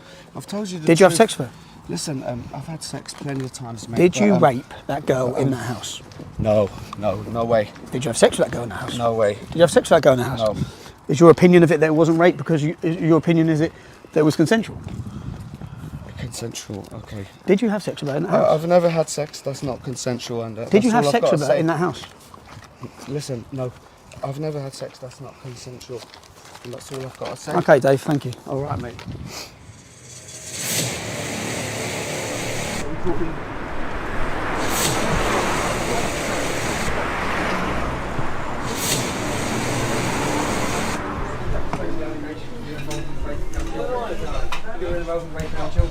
Killed Becky Watson because she was angry with her for repeating that you had raped in man's girlfriend. What about the allegation, mate, you took a young girl up to the Recon, a school child up to the Recon, you ejaculated in her face and then you urinated in her face. What do you have to say to that allegation? What are you on about? I'm here to ask you a question. I have multiple young girls, school children, on camera. I have multiple young girls who allege that you were involved in raping them and prostituting them. Even after coming out of jail after the Becky Watson, you continue to anally rape children. Your thing was anal, wasn't it? What are you on about? I have multiple young children who name you, who did not know each other. You're involved in the prostitution of raping young children. How many people in here know that this man is a 13-year-old child? How many people, unsuspecting people, are sitting in these businesses eating food in your premises and they don't know the serious allegations that are put against you, Ahmed? What do you have to say? Tell me what you have to say. How many people here know that there are allegations against you for anal rape of children? You took a young girl up into the woods and you urinated in her face. That's the allegation. What do you have to say? You're just making things up. You're going to see the videos of all of these victims. You can carry on. You're racist. Okay. And you know racist. You're just making things up. Actually, Ahmed, you are the racist because you are the man. You are making things up. Actually, Ahmed, you are the racist because the girls tell us you call them dirty gullah. Is that right? Dirty gullah, white slags. That's the term you use to refer to these children. What do you have to say? Okay, so how long did you serve in jail for the murder of Becky Watson? 15 months. 15 months in jail. No, let him go, man. Let him go. Let him go, but how many people? To answer the question, okay? Why would I have, Ahmed, multiple young children? Yeah, multiple young children who do not know each other, all naming you as being involved in raping them. Excuse me, please. Do you think this is the right thing? Is the right time to? I think that unsuspecting customers in towns like this need to know of your history, your past, and the allegations against you. You're just making things up. Carry on. Becky Watson. What was your friendship with Becky Watson? She was 13 years old. You're just going around just making things up. Mate, did you think the murder of Becky Watson will only last 15 months? You're just going around making things up. That's all you do. Do you think 15 months? No, look what you're doing. You got all these guys. Yeah, just look at these guys. Yeah, out of the way, let's leave. Yeah. No, you bought these guys, and just making things up and pressurizing. Mate, I'm just here to ask you simple questions. You're pressurizing. This is your Ahmed. This is your right to reply. This is your right to reply. Can I ask you one question? You can ask me one question. No, go on, boss. Go on. Do you think this is the right time to just comment? Mate, I need to ask him questions. No, you're not listening to what I said. Do you understand that young girls in their school uniforms, a young child was taken out to the woods and was urinated in her face? I don't think there's a right time to ask these questions or a right place. You're just making things up. No, I'm not making things up. You're going to see the allegations after girl after girl after girl. But the police, they come to arrest me, you're just making things up. So you think, you think because all of you got away with it? 15, we all got away with it. Did you kill Becky Watson? What are you on about? She's dead. You just carry on. She's not here anymore, bruv. Her mum and dad will never see her again, mate. Her mum and dad will never see her again. Look at these guys just making things up. What were you doing hanging around with 13-year-old school children? You put her on your car bonnet and you raced off because you were angry because you had been sleeping with your best friend Imran's underage girlfriend. Excuse me, please. Imran's underage girlfriend was you sleeping with? Ahmed, how many people do you think are going to use your business after this? I'll just ring the police. You can ring the police, mate. Ring the police. So this is Ahmed Nawaz. Unsuspecting customers need to be aware of where these premises are, who these men are. You're going to hear allegation after allegation of rape, of prostitution, anal rape, even after coming out of jail. Ahmed, what you don't understand is you're a star of episode 3 and 4, mate. Ahmed Nawaz, this is your opportunity for your right to reply. Do you want to reply anything? You don't have to reply anything. You don't have to reply, Khan. We've been. Come on, let's go. Okay, just move. Everyone, you need to know what these men have been up to, yeah? Yeah, I will. Sorry it's late, it's Tommy Robinson. Just giving you the heads up. We just caught up with Ahmed Nawaz in a restaurant that he's been running. So we were surprised, very surprised. So were all the customers in the restaurant to hear of who he is and the allegations against him. I just thought I'd give you the heads up.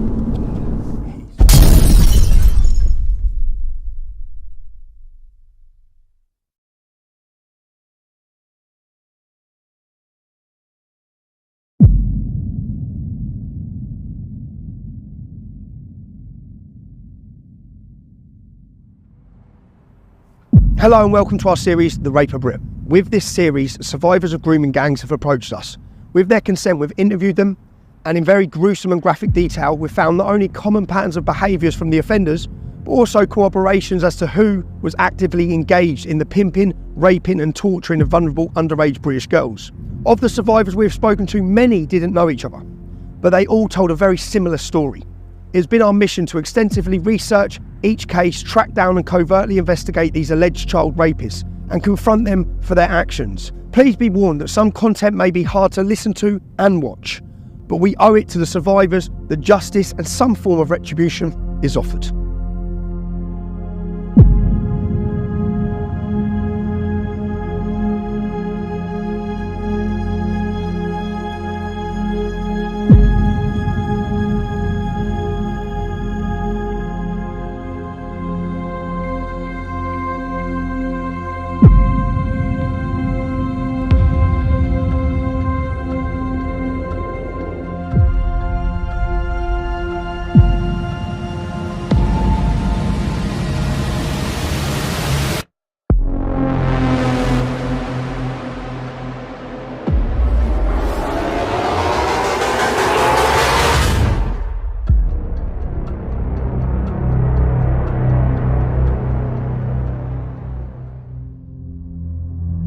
This episode covers one of many serial child abuse victims. Her name was Corinne and she lived in the Telford area.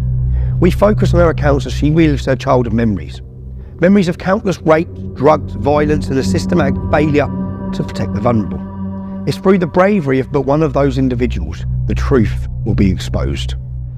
So we are on our way to Stansted to pick up a victim of the grooming gangs in Telford. This victim's had to leave the country. She no longer lives in the UK. I've been in talks with her for a year. We've persuaded her to come back. She's literally going to fly in. Take the first exit onto Bishop Stortford bypass. We're nearly there. She's going to fly in. We're going to sit down, get some information out of her, find out her story, find out who she implicates in her story, and find out the police's reaction to the crimes that have been committed against her as well. But she didn't actually want to come into the UK that summer. So much she doesn't want to come back here. But we've managed to get her here, so we're hoping she's going to be here in 10 minutes and we'll see what she's got to say. Can I ask why you're at the airport today?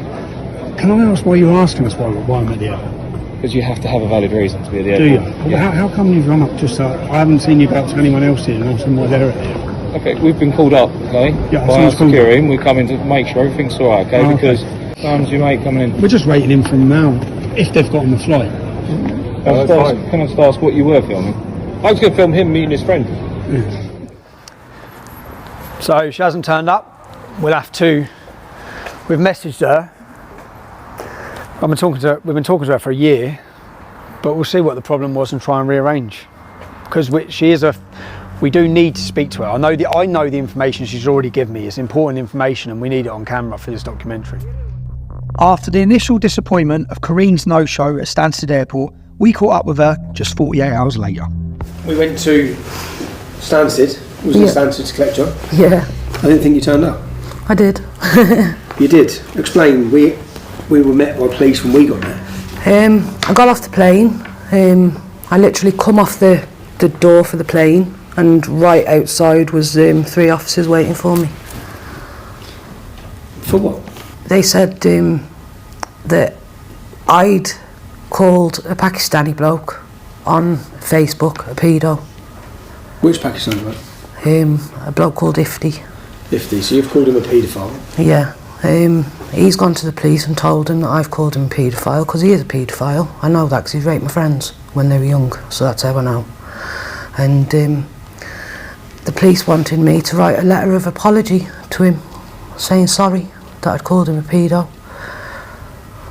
So yeah, they kept me for 23 hours. They kept you for 23 hours and asked you to write a public apology to a man who you say is a paedophile. You see, if we start off here, I've gone through your life story. You were abused from a child, groomed on the streets by Pakistanis at the age of 11, lost your virginity at 12. You were pregnant at 13? Yep. When did you have your first child? Week after my 14th birthday. And who was that to? 1 of 5. I don't know. 1 of 5 men? Yeah. How old were those men? From ages 18 to 30 maybe. 18 to 30. Reading through, we'll get onto all of this, but the thing that I find astounding is you've had this upbringing, you've clearly been impregnated at 13 because you have a son, so that can be proven without a shadow of a doubt. And here you are being asked to write a letter of apology to a Pakistani man from the same town, who, if we start, let's get to growing up in Telford. Yeah. At what age did you first get abused? From age 12. Age 12. If you can explain, how did it start on the streets as a young girl in Telford? I'd be walking down the street and they just pull over in the car and try to get you in the car and be nice, say hello, how you doing, just go on like they're your friend, and even ask me how my mum is and stuff like that, because they lived on the same street as me, so they'd ask me questions like that. Oh, so some of the men that first started grooming you lived on your street? Yeah, there's 2, well, not even the main ones, because I was groomed by quite a lot, but 2 of them lived literally 3 doors away from my mum's. And you was how old at the time? 12. You were 12, how old are they? In their 20s. In their 20s. Morning, Corinne. Morning. How are you? I'm alright. Been up since bloody hours and hours. I know, I saw, man. before that fence was there. Yeah, in the corner. Yeah. Yeah. A couple of my friends used to get taken around there and get made to give them more blowjobs. Around the back of the Sikh temple. And there'd be about 10, 15 lads on one girl. Round the back of there. Yeah. You can't get round there near you. You got the English Community Centre. That to do with the church and that. And Hadley United Services Club. We used to get took on the car park there and then down. And as you walk down, there's like the road goes over it down here. Oh, Subway. Yeah, Subway. We used to get took down there as well. Oh, down there. Where all that school was, that was all just fields. All of it. That school didn't exist. And literally at the top here was a gym, and we used to get brought up here as well by all the lads, raped and that and whatever in the cars. Yeah, and there was sets of trees on the field back there, and we used to get taken in the trees, in the bushes, like. Yeah. I was took in the school, in the infant school, one day. In the school? Yeah, by Noddy. That was when he tried to have sex with me and he couldn't get it in. Remember me telling you? Yeah. That was there, and that was in the infant school. What, in the school grounds? Yeah, in the school ground, yeah. But they were different. It was all different. This was. There was a park. There was the old manor school. Would this be every night? Every day, every night. Every day? Every night, yeah. Wouldn't have a break or extra chill or be the same thing. Over the years, I got raped, drugged up. They got me drunk. I went to parties. Would they get drunk? Sometimes. I've heard lots of girls describe these parties. Can you explain what happened at one of these parties? We'd all go there. There'd probably be loads of men. If a room this size, it'd be full of men. There'd be, say, me and 2 or 3 of my friends. And that was it. That we were having a party, we were having a drink. They were giving us spliff. They were taking other drugs. I never went on to any hard drugs myself. But yeah, they give us a spliff, give us bottles of vodka, Bacardi, Jack Daniels, and get us drunk, and then want to have us at the end of the night. When you say have you, just explain like. Want to have sex with me at the end of the night. How many of them would have sex with you at the end of the night? Sometimes a couple, sometimes just one. Yeah. I can't say I was lucky. Well, I was lucky compared to some of the girls, because some of the girls got gang raped by a lot of them, but me, it was a couple at a time. So yeah. And where would this happen? In separate rooms or just all in the same room? Sometimes it wasn't even in the rooms, in like the place where the party was. They take us in the car and take us up the Wrekin and do it up there. They take us by the old manor school.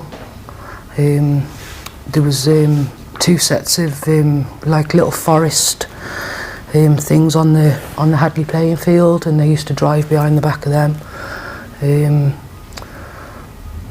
There was all different places. Literally, so far, every road we're driving down, you're pointing somewhere where something's happened. Yeah. So you must just drive around the town. I was raped there. I was raped there. I was raped there. That's why it's so horrible for me. That's why I don't like going out. And, that's why you're not here. That's why I'm not here. Because I can't go anywhere without thinking, oh, I was raped there. So whilst you were young girls basically getting raped in every open space in Telford, do you think the rest of Telford is aware? People knew, yeah. People knew. They were scared, they couldn't do anything. Before they'd even pull up, the passenger seat car would be back, all the way back. So they'd say to you, jump in and lie down. Because I remember the one day going past my mum. What, you're laying down in the vehicle? I'm lying down there saying to me, keep down because your mum's there. Keep down. And my mum's there, yeah. I was in a black Jeep. How old were you at the time then? I didn't have Josh, so 13. Do you remember which men were in the car? There was one man in the car, yeah. Who's that? Wadge. Wadge? Yeah. Did he rape you that night? Yep. Where? Do you remember that time specifically? Took me to the Wrekin. He took you to the Wrekin? Yeah. I don't call it the Wrekin, I call it the raping.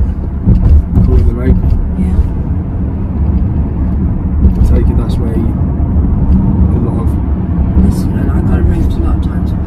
Where do I go? Left? Straight. You got raped a lot of times. When you say a lot of times? Hundreds. Hundreds of times. So you're one individual and you've been raped hundreds of times.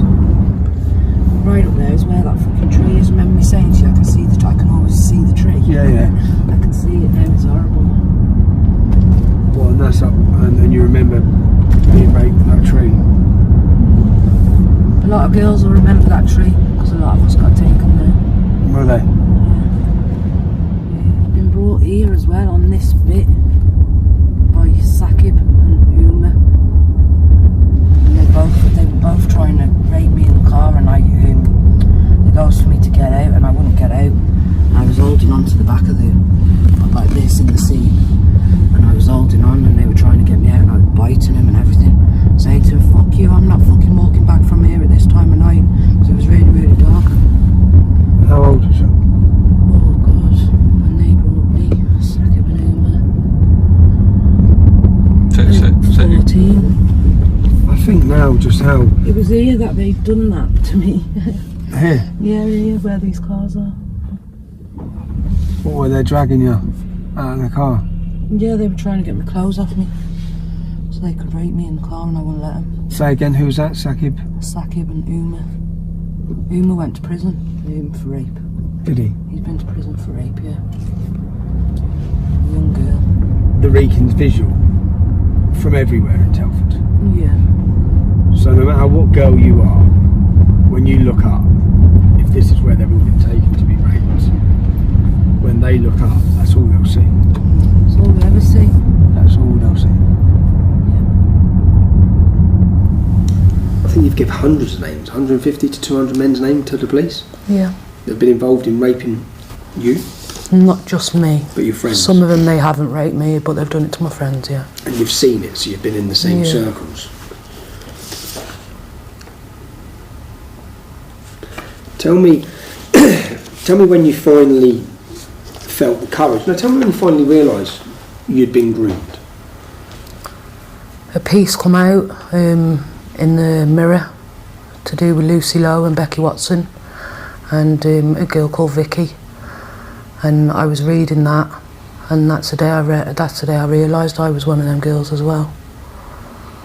When you say that, because so that people understand, because people think, how do you not realise you were a victim? How do you not realise that these things that were happening to you were crimes? What sort of mindset did you have towards these men? I'd always got told to keep quiet and say I was lying about it, and because no one done anything about it, I kind of thought it was normal and okay, even though I had feelings that it wasn't okay. Did you also have feelings for the men? Sometimes, some of them, we see yeah. this described as lover boy, we see this described as so many different things in different countries around the world. Yeah. Where the children actually fall in love with the perpetrators. Yeah, sometimes I did, get feelings for some of the elder ones. Not all of them. Some of them were too horrible and evil. But some of them I did. Would you say you felt you was their girlfriend? Did you feel like they were your... Yeah, I was one of their girlfriends. They had loads of girlfriends, all of them did. Did they? So, I was one of their girlfriends. When you say your girlfriends, you mean children? Yeah, my friends. Yeah, they're all kids as well. So number 18, that's the mosque. I got raped at number 16. That's the mosque? Yeah, number 18's the mosque. I got raped in number 16 by Waj. By Waj? Yeah, that's the first time that I had my virginity taken. You had your virginity taken in the house? Yeah. So you got raped in the house next door to the mosque? Yeah. That's a strange place to have a mosque. So that would have been, I'd say, the start of the taking of your childhood at 12 years old. That would have been the start of everything in the house there. I was scared, and I was saying to him, don't do that and don't take my trousers off, and I was fighting him and trying to keep my trousers up, and he was just pulling them down. And then he promised that he wouldn't put it inside me, and then he did, and it was just a really horrible day, to be honest. This was at his sister's house, I believe. Yeah. Was his sister in? No. This is where Wad lives, Number 81. number 81. And he raped and abused me, groomed me for years. That's Took the one. my virginity. That's the one who took your virginity at the house we've just seen, round the corner. Yeah. Number 81. Who's he lived there with? His wife and kids. They all live with wife and kids. Did they live with wife and kids back when they were abusing you? Yeah. A lot of CCTV on that house. Has he got a lot of CCTV? Yeah. See, this is a disabled lad here, and even he used to use the girls. In there and left. Yeah. He's deaf and dumb. Well, Even he- he used to get blowjobs and that off the young girls. That man we're just driving past now. Yeah. He's deaf and dumb. He's deaf and dumb. Yeah. How are you feeling? Scared. Remember I told you I got arrested for calling someone a pedo? Yeah. He lives there in that house. This one, number 127? 127, yeah. So you're arrested because this man in this house, Yep, you called him a Pakistani paedophile, yep. Well, I just called him a paedophile. It wasn't in Pakistan, paedophile. wasn't it? Just a paedophile. Yeah. What's his name? Ifti. Ifti. Yeah. And what did he do to you? He hadn't done anything to me. He'd done it to my friends. Okay. And I'd seen it, so I know that he'd done it. Carl's brother lives there as well, Dalid. This one here? Yeah. He raped Steph, he did. He raped Steph. Well, groomed her. Groomed her. Groomed her, raped her, yeah. And they're all here. You've seen about Lucy Lowe, you've seen about Becky Watson, about Vicky. That's 3 young girls that are dead from this town. There's more than 3 that are dead because of them. Is there? And there's a lot more, yeah. Is there? Yeah. Who else? There was a girl from Overdale, something Bailey, she died from drugs. There was they got her on smack, she ended up dying. Georgina Marsh, she was in a car crash with her sister, and a Pakistani bloke driving the car, he killed her, she was getting groomed. So there's... I can't. There's loads of young but girls there's a lot. who have died either under suspicious circumstances or at the hands of these gangs. Yeah, all because them lot have put them on drugs and raped them and done when they were younger, and that's how they've lived as they've got a bit older. So it's their fault because they shouldn't have put them on the drugs. They're all very successful. Yeah, with what because they of own. drugs. Because of drugs. Because of drugs. They even got me selling it when I was 15. Selling smack. They're just selling smack and crack. Out of Man Rights, yeah. What's that, flats? Yeah, big block flats. Man Rights. They all got sent to prison. I was supposed to be on there. Captured on, like when the police are watching them and taking Surveillance, photos, yeah. and I was on there. Well, so the police were looking at them at least for the drugs. Yeah, for the drugs. No, you're telling me they didn't see us getting groomed, because we was getting groomed. We were getting fucking raped and everything on a daily back then. I've had to walk from here back to Abridge, so this street that we've just come from.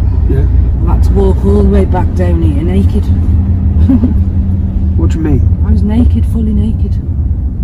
Well, what happened? I was in an house at Millbank, Yeah. and all the lads in the house took all my clothes off me, and I managed to get out of the house before they'd done anything else. And I had to walk back naked, fully naked. How old was you? I'd had Josh, so 14. 14? Yeah. You know when you was in the cars with these men? Yeah. They get pulled over by the police all? Sometimes, yeah. With all the young girls in the cars? Yeah, I'm gonna be smoking a spliff and that in the car. Coppers didn't say fuck all. How old was you?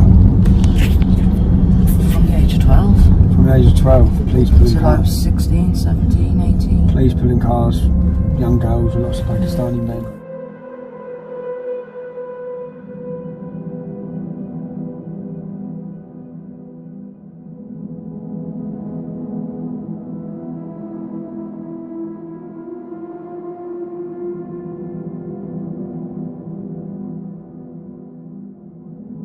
You decided to speak out. Yeah. Tell me what you've done to speak out. The piece came out in the paper about Lucy and Becky and Vicky. I read that, and I think the same evening or the next day, I got in touch with Telford Police, and I told them that I was one of them girls that they were looking for. Okay. And yeah, it all went from there. When you say it went from there, people would hope to hear that the story is going to end in something positive. Has it been a positive experience since you went to the police? No, that's when the nightmare started. That's when the nightmare started? Yeah. When you approached the police? Yeah. Can you just explain, just give us the circumstances of what happened with the police? I went to the police. At the same time, a couple of the Pakistani lads, I was still talking to them. They got to find out that I'd been talking to the police. The police started going to other girls that I'd named as being victims and telling them girls that I'd named them, even though I told the police that I'd give them names anonymously to them. I didn't want them going to these girls and saying Corinne would give. Of course, because some of the girls could still be in close contact. That's what that you just took the words out of my mouth. Half of the girls, they are still friends or they're in relationships with Pakistanis, and most of them girls, they all turned against me. They started telling the Pakistanis that Corinne sent the police here, told them that we've been getting groomed by Pakistanis, and that's how everyone started to know because of the police. Why do you think the police would have done that? What do you think? I don't know. I don't know. I really don't know. I have complaints in about the police because what they done was wrong. Cal from the boxing gym then, when would he, how many times would he have raped you? Loads of times, over 100. Every Sunday he used to come and pick me up from the side of Abridge shops. Every Sunday? Every Sunday without fail. Why Sunday? Because that was his day off work. So for his day off work he'd go pick you up, and you were how old? Well, from the age 12, 13. And then he'd drive you to different destinations, different locations, just to rape you? Most of the time it was up Wrekin. Most of the time. And he's now training children to do with the Olympics, right? Yep. He's now training young girls. Yep. I've seen him pictured with young girls. Yep. What do you think when you see him pictured with young girls? I hate it. Am I right?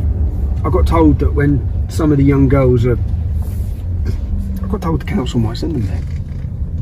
I got told that when, you know, like you have troublesome youth, Yeah, probably. one of the programmes is to send them to the boxing gym. Boxing To Academy. yeah, to send them to the boxing academy. Yeah.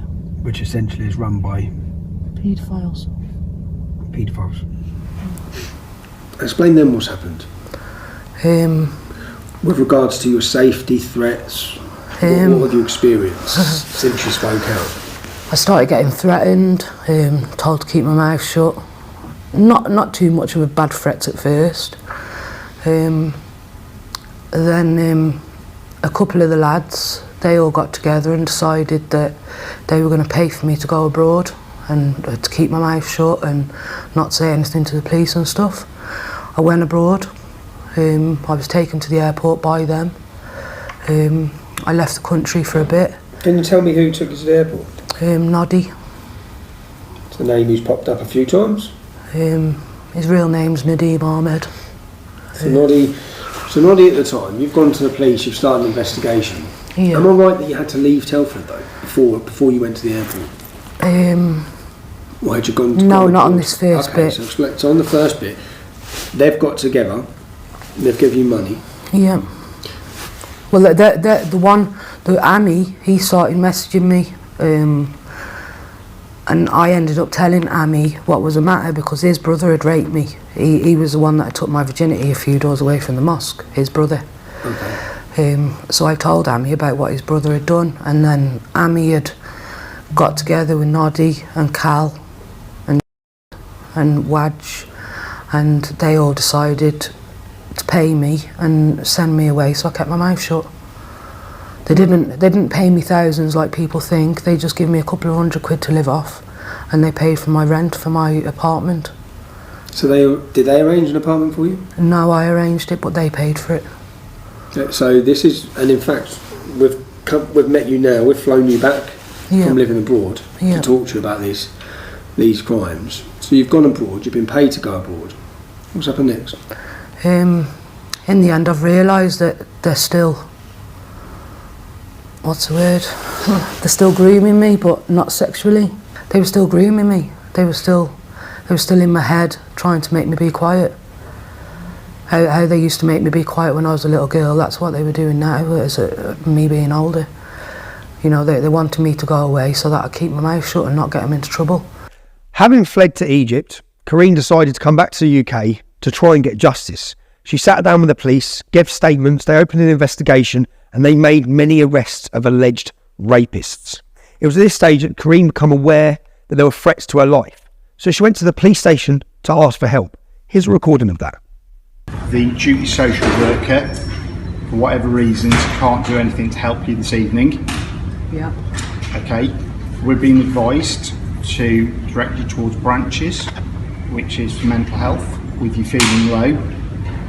How's that going to help housing? That ain't going to help my children, is it, with housing? So what do I do tonight? Where do I go? You're going to have to go and try and get in with your mum or friends. I'm not going back there, no way, mate, not for or it see to if you can get affect me. enough money together to stop in a hotel or something else. I haven't got no money for an hotel.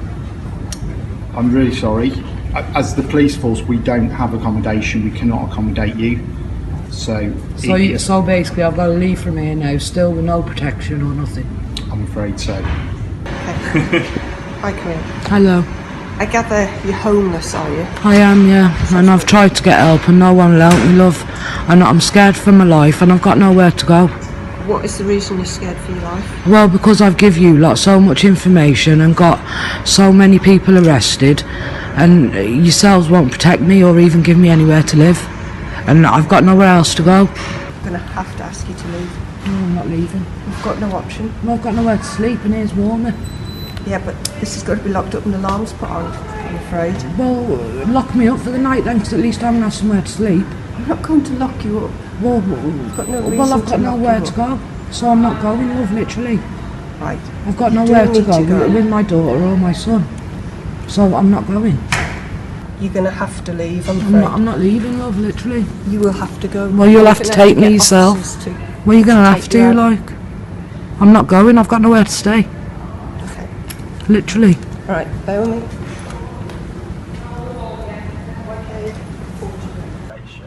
Okay, so now I've been kicked out of the police station and I'm sat here, the police have left me. I'm just sat here now. Here you go, disabled Karine sat on the floor with my bad legs because none of them care. When that failed with the police, she contacted social services and begged them for help. I mean, the way it is with us, Karine, is we're being directly informed by the police as to what the situation is. Yeah, but who from the police are telling you that my life isn't in danger? There's an inspector at the police, Joe Woods, as well, is dealing with the case, I believe. Who, sorry? Joe Wood? Joe Wood. Joe Wood, yeah.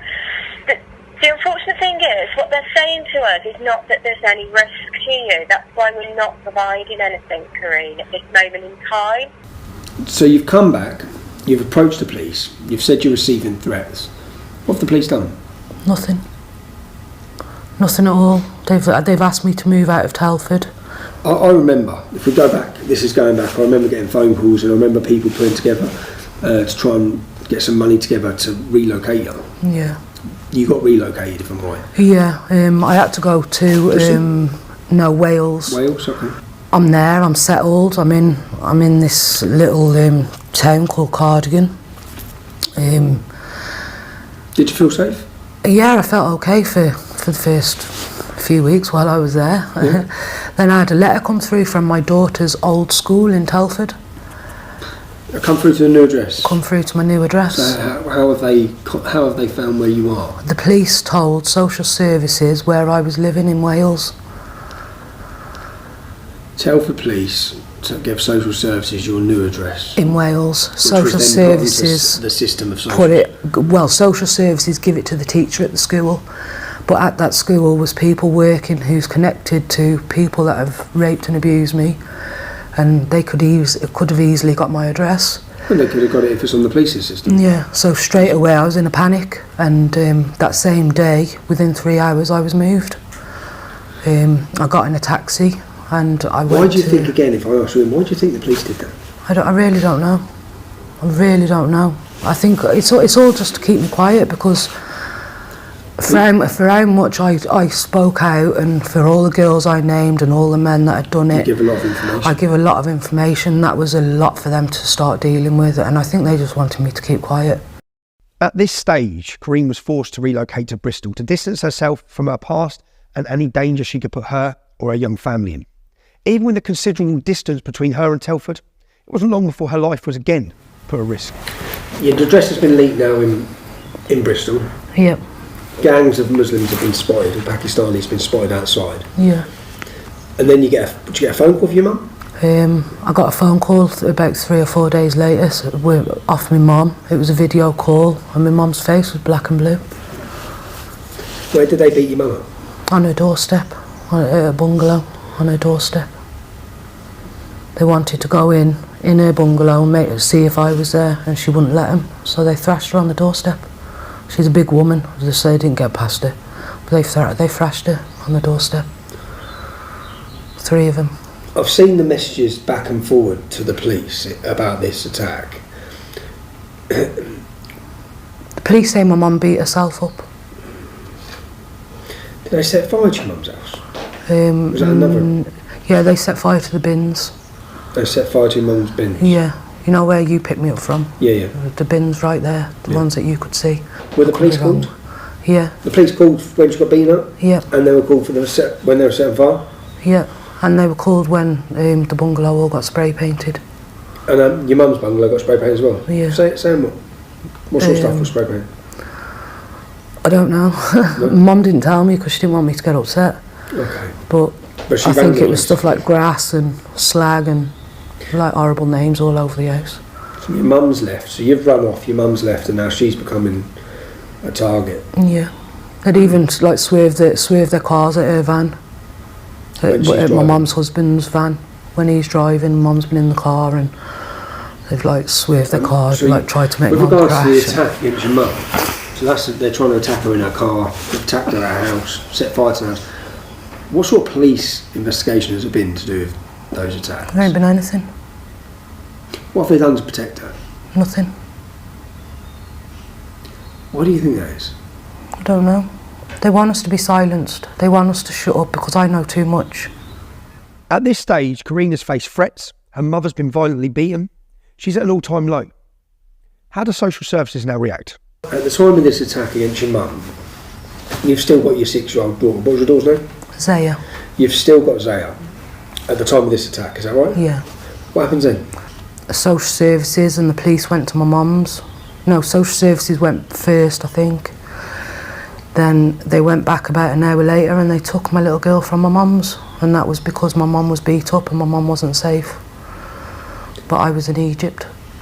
So when they've took her, the reason that they've taken your daughter is they've said because she's not safe because your mother has been violently attacked by the gang. Yeah. But they've done no police investigation into the gang. No. If they did, they just didn't find anything. And at this anything. moment in time, you had an open police investigation. You gave statement after statement and name after name and historical abuse against you at this time. Yeah. Tell me what happens then. Your daughter's been gone, the social services have taken her. Have you rang them? I rang them literally 10 minutes after they've took her. My son and my mum's rang me crying, saying the police and social services have just took Zaya. And what they said? They said that I wasn't in the country and Zaya wasn't safe with my mum because my mum had been beat up a few days before. And because I didn't know exactly what day I was coming back into the country, they were taking Zaya for her own protection. Because I'd fell and cracked my knee by the swimming pool. I hadn't broke it, but it had cracked, so they didn't want me to fly back home, and that's why I was over in Egypt. I'd stayed over there because of my problem with my knee, and they took Zaya. They took her. I think there's been chaotic lifestyle, and that's one of the concerns. Yeah, and mate, the police are half to blame for it. If the police would have protected me for the last 6 months, like I've been begging them to, then maybe I would have had help. With Tiffany and Joshua, and she had no bedroom. She hasn't been in school. Yeah, because we've had a really unsettled way of life, mate. No thanks to the police, social or council. in Telford. At that moment in time, bearing in mind everything that's happened, did you think you made the right decision to speak out? No, I wish I'd have kept quiet. They didn't help me, they made my life hell, took my little girl off me. Yeah, it still is, it's still hell like that now. So what did you do in response to that? At that moment? I withdrawn my allegations. I withdrawn everything.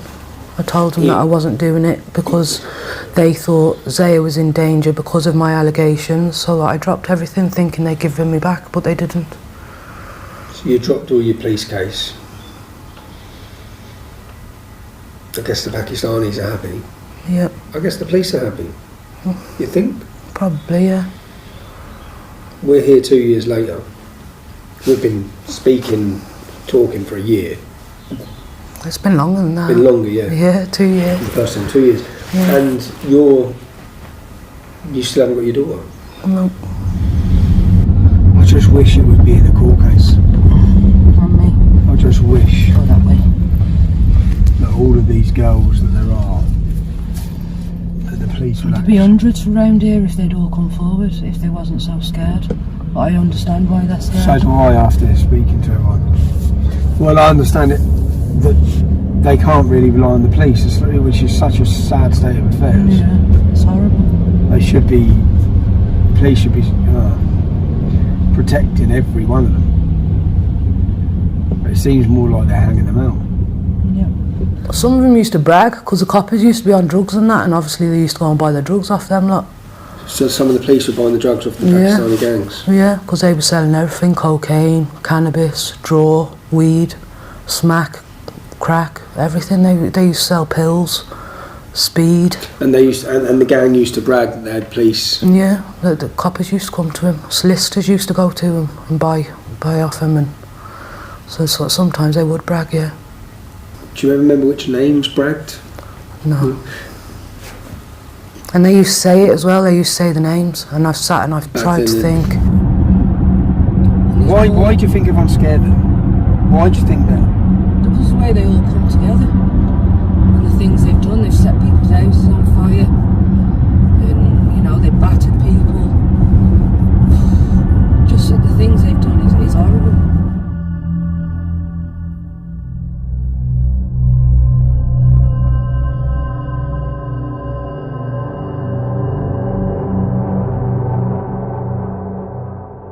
Late into the night, I received a phone call from Kareen. Yet again, her mother's house had come under violent attack by Pakistani gangs. My sister said, I heard the bang.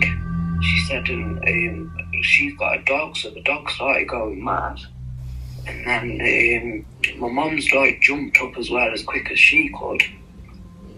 And they've smashed the outside of the double glazing, so it hasn't gone all the way through. Yeah, they've gone for your Achilles heel, babe. Your mum. Yeah, they've gone for my mum because they know that hurts me. Sure. Do you think this is them guessing that you're talking to us? Yeah.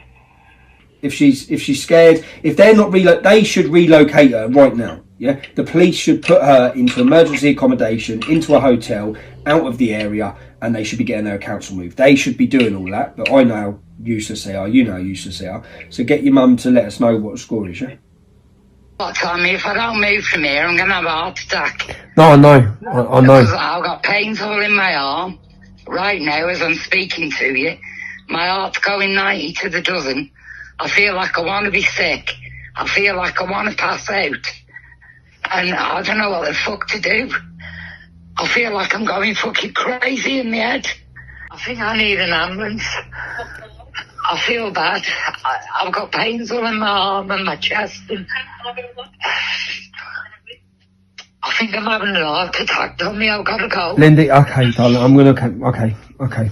I'll okay. I'm gonna make my way out there. Okay, alright. Because we've got a phone call that for the second time in 3 days, one of our survivors' houses has been smashed up, and the mum's terrified.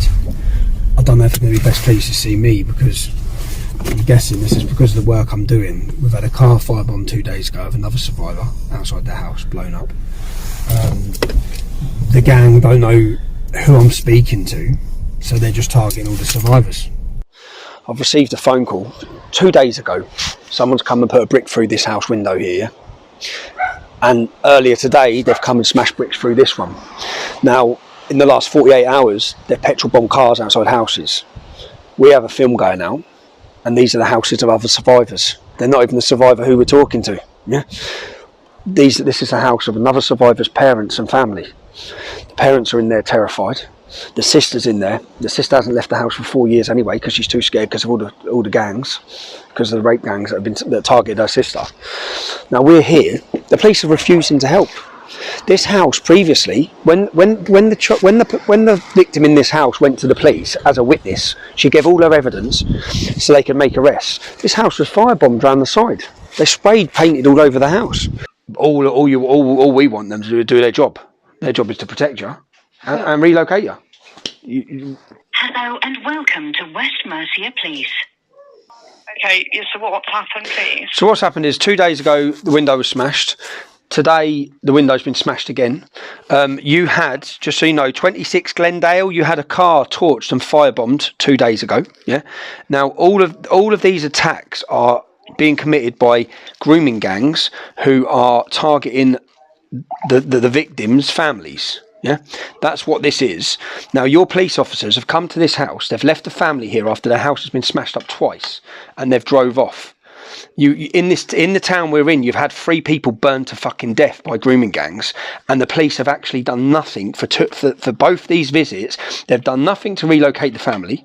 They've done nothing to secure the family. There's no There's no fireproof letterbox been put on the house. It's like they're just sitting ducks being left here. Your police officers have turned up. They haven't even took a statement. They haven't even took a statement. They've given a crime reference number and left. There's no cameras been put in, emergency cameras. There's no fireproof letterbox been put in, which is should be your first protocol as a police to put in this house. They're left here in danger. The mum's been beat up. This lady's been beat up previously. They've set fire to the house previously. I'm just absolutely gobsmacked. I know it's not you. I'm gobsmacked. No, it's not me. So I personally can't change this. No, I know, but if you're not happy about how this has been dealt with, no, you need to send some police officers here. You need to send some police officers here. I won't be. They're not going to come back just because I'm saying to them that you've rang in. No, what you need to say to them is that I can't make them come back as a call taker. So, okay, can you ring the police and say there's a family in danger in their home? I've obviously listened to everything you've said. I've typed up on the log what you've said, yep. And I will ask them to review it. But I cannot change what they have done. Okay, but you can't. So as I've said to you, they have left, right? So you're. I don't need you to repeat it again to me, please. I've listened to everything you've said. I don't need you to say it again. So you're not going to send police officers here to protect this family? I've just said I will update that log, but I personally cannot change what the officer's decisions are. I am not an officer. I cannot change their decisions. So whilst we're sat here, can you contact them and let us know if the police are coming back here to relocate this family into safety? I said I will update the log. What does that mean? What you keep saying that? What does that mean? You're going to write a few words on the computer? The log. Yeah, and then what? Can you just say to the officer who's there, before I am forced to make a video and ask people to protect this property, yeah, which we shouldn't have to do because we actually pay tax that you do it, not you, the police, yeah? Can you just make sure, because I don't want to have to do that, yeah, and it's going to cause problems for you when I do it, right? Because it's going to put me here, everyone's going to know I'm here, but these family can't be left like this. They cannot be left like this. You've just said to me that you're putting them in danger by No, I being didn't. there. No, I didn't. Yes, you did. Yeah, no, but by me being here, it's putting them in danger. Someone's been and smashed their house up twice in 3 days. If those men come back, we'll defend the house. There, if you're putting them in danger. Because you're not here. Because your police aren't here. He's helping us. You're not doing nothing. I'm not going to continue this conversation any longer. I've listened to you for quite a long time. I'm not going to continue any longer. I've told you I'll update the log, and that is what I'm going to do. Does that mean they're going to ring me? You haven't even asked for my phone number. Are they going to contact the family? Your phone number ends in 872. Okay, your family, are they going to contact us back? Are we going to get a time? You don't know? I don't know that. No, I'm going to ask them to review the log. I don't know if they're going to call you back, Tommy. I'll have to ask them to review the log, and that's what I'm going to do now. Okay, do you know what? We'll move this family into safety because you lot are fucking useless. That's fine then. All right, bye-bye. You fucking... Can you believe that? Police don't give a fuck though, Tom, I told you. They really don't. Like, my complaints, I must have about 20 complaints about the police. And everything that I've got complaints about, I can prove. I can prove that they didn't help me, I can prove they let me down, I can prove everything. The problem I've got is I've promised each one of these children I've spoke to, each one of these women I've spoke to, that I would be there for them, which is why I've got the phone call at home and just drove straight here. But not just I've drove straight here, we've got 2 lads here, we've got 3 lads up there and 2 lads around there, So I've rang other lads who have come here to protect this family. That's not our job, and it shouldn't be our job. That's the police's job, is to protect this family. They're not here to protect this family. When you look in this town, you look what happened to Lucy Lowe and that, and have you seen the video of them torching the car the other day? No, we haven't. No, so they just come with petrol. They didn't you? Okay, so it's not like it's not a joke, you know what I mean? And when you can see there from the reaction from the police, they're not going to help you. I know. So unfortunately, if they're not going to help you, you do need to be in a safe location.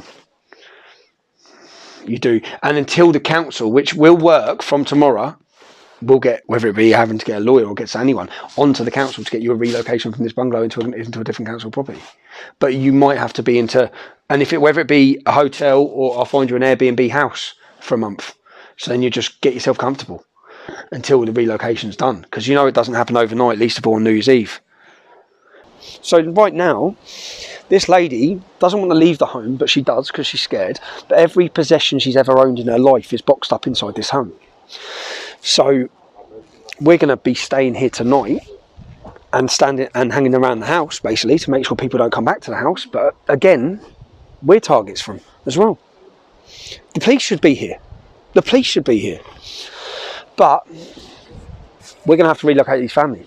It's New Year's Eve tomorrow. We're going to put them in a hotel. But we're not going to have to put them in a hotel. We're going to have to get removal vans. We're going to have to get a storage unit.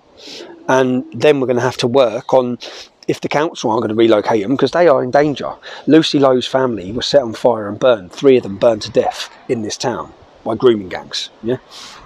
I'll pay for any of the costs for any of. I'll get the money. I'll get the money, or people. I'll get the money for any cost to move you, any cost to relocate you. I'll get it. And it moving all your stuff, whatever it is, putting you in a hotel. What she's saying is, every homely possession she's ever had in her life is in this house. She thinks if she leaves, they'll just come and burn it. So unless we can get that boarded, the door boarded, that boarded, that boarded. I think even if you boarded it, yeah, they can do it anyway. You know what? I'm so sorry to all of you. I swear to God. Karine, you've got nothing to be sorry You for. need to be sorry, cause let it all come out. Man. You've got nothing to be sorry for, man. Don't start crying, because you're going to start me off. Yeah, they shouldn't have done what they did to you, but it needs to come out.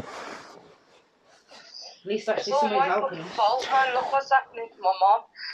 And I'm here. I've had to fucking move miles away. And It's not your fault. It's not your fault. It's just. I've told her that earlier on. It's not her fault.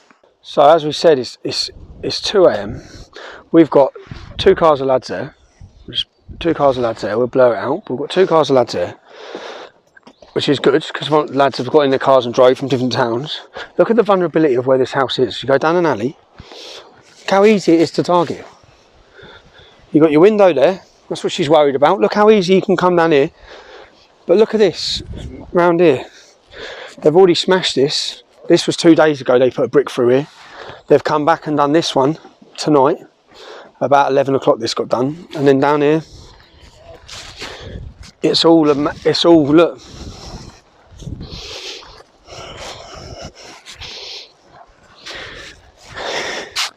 You got your subway, yeah? And the maddest thing is, we know, groomer over there. Where are we? Yeah, groomer over there, groomer around there. They're all in this vicinity. They're all living here. And the family are left there. No matter what, we've got to move them. We've got to move them.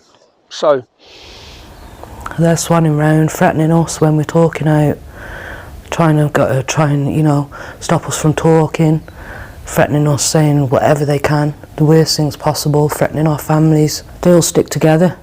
It's never 1-on-1 or 2-on-1. It's always cars and cars and cars, full on one.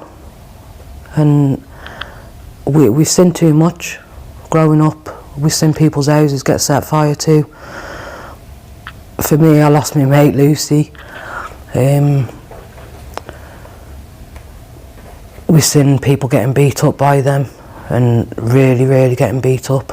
They're beating each other up. So if they can do that to themselves and near enough killing each other, imagine what they do to us, the outsiders. You know, it's different. So they rule the town. Yeah. They rule the drugs. They rule everything. 1% Pakistani population have the town in total fear.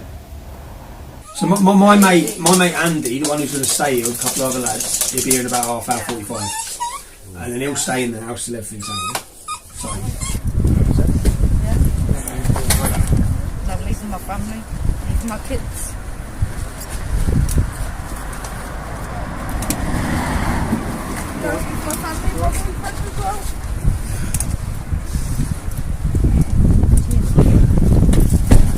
You've seen how heartbreaking it is. You've seen the family distraught. They're leaving their home. They're driven from their home. Made refugees, essentially, by rape gangs operating in this town. And not just by the rape gangs, but by the failure from the police. Because the police would not help them.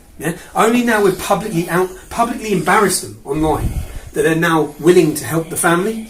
They were left on their own. So normal families going to Telford and Wrekin Police, when we're not doing this documentary and we're not filming here, that's the reaction they get.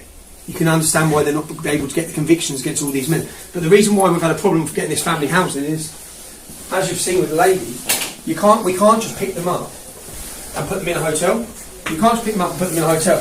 The lady's disabled. She needs disabled facilities. It's not that easy, which is what we've took 24 hours trying to do. We've found them a location now. We're going to go get them in their location. And it's so sad to see. You see them. You see the girl crying. She's leaving her boyfriend. They're having to flee the town. It's not right, man. It's not right what's going on. But I'm not letting them out. no, you've been. Hey, look. I find it hard to cry, Tommy. Literally, I really find it hard to cry. So when I think about everything in one at the end, then it really, I just don't know how I'm still living. Literally, I really don't.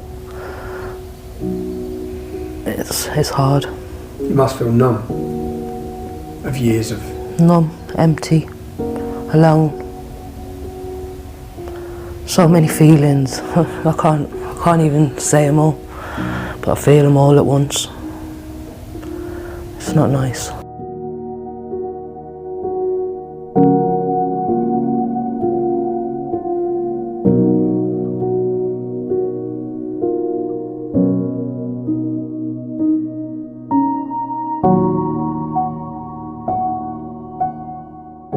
Today, the lads are moving the house. We've got 2 Luton lorries. There was a lady violently attacked with baseball bats outside here yesterday. And do you think they thought it was you? Do you think they definitely thought it was me, because I was told that she was a little bit fattish and blonde hair. So they automatically thought that was me and my husband pulling up here. Because it does seem like that lady said she saw all the men at the end of the road. She'd already rang the police. Yeah. But the police took 20 minutes to come. We went into Carmarthen Green to go to my mate's house. They're all fucking on the corner with bats and that. So we turned around and come out. How many was there of them? 2, one Dare and an Audi. An Audi A4? A3 white one. We've given them the registration already. So we've already had the Audi A3 drive past us and point at us. Hit me round the head with the bat. They've just taken the bat out of there. It's snapped. And the fucking launched bricks, look, all these bricks. Where was they? Was they parked up? On Carmarthen Green corner, they're all standing there, swarmed with bats. How many of them? Bars, loads. How many? Loads. 8, 10, 12. Asian male, sorry. Yeah, they were all Asian. Was the balaclavas? Yeah, directly at clubs and valleys. They're not stupid. They are not stupid. It was parked Carmarthen Green on the fucking corner. They're all standing there in valleys with bats. And it's just being allowed. I already rang this and said to it's taken nearly 20 minutes for you lot to even turn up. You're walking down the fucking street in front of me. Well, when you've come here today, the police have come with you, haven't they? When you got here? No, they weren't here. They weren't here? No. They weren't outside. No, okay. How do you feel? Because you had incidents at this property before when your daughter gave a statement. Yeah. When your daughter got a statement, I believe they set fire to the bins. Yeah. They smashed the house up, spray painted all over it. Yeah. The police's response to that was? That I did it myself. That's what the police said. You've done it yourself. Yeah. You see, the problem the police have got now, because they may have tried to say that. The police even said I had 3 Asians come here, balaclavaed up. They put me on my arse in my hallway. The one was hitting me on the floor. I couldn't get up. My face was blacker than black. Yeah. And the police said that I did it all myself. Like I'm going to sit and constantly bang my face or do something to myself. And they never once asked me if I wanted to move. But they've said they offered to move us and everything, and they haven't offered to do anything, Tommy. They're fucking wankers, all of them, everybody. There's only you that's offered to help, and look at the fucking shit that I'm going to get now.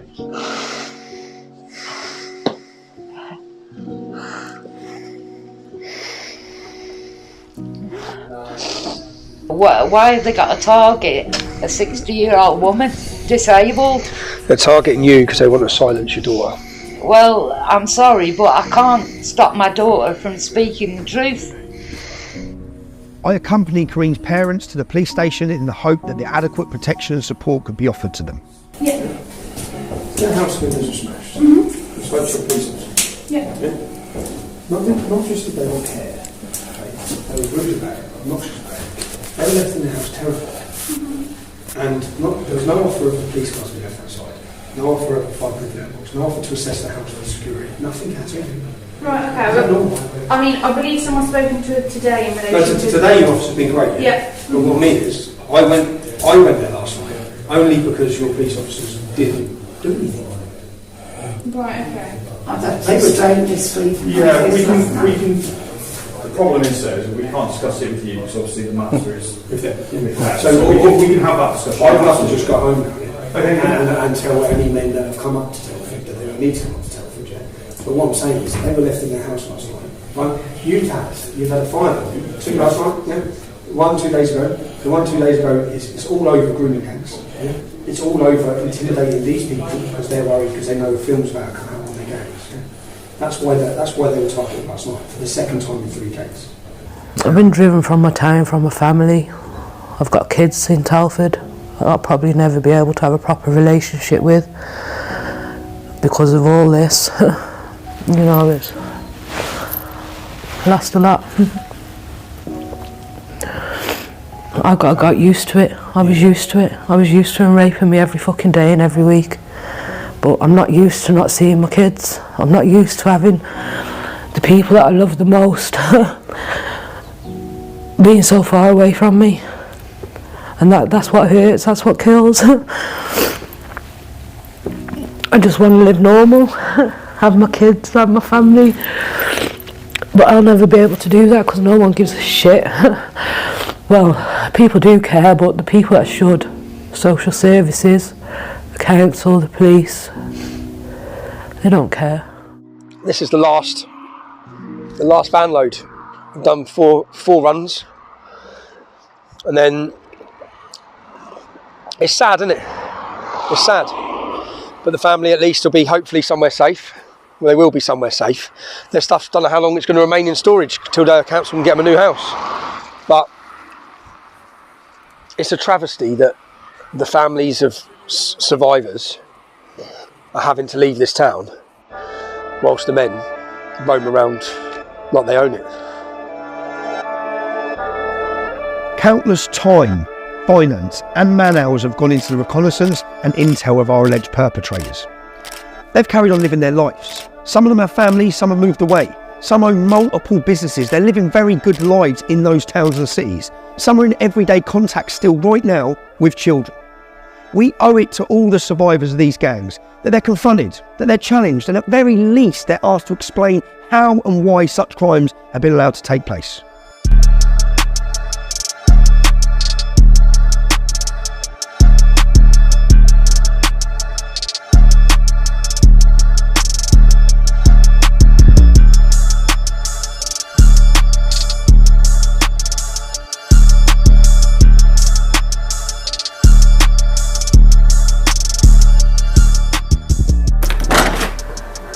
Hi there. Hello, love. I've come to do the boiler service. Yeah, Are you aware of please. it? Yeah, Oh, I am. great, Yeah. thank you. So, what's your name? It's Waj. Waj. Okay. W-A-J, Waj. Haybridge Gas.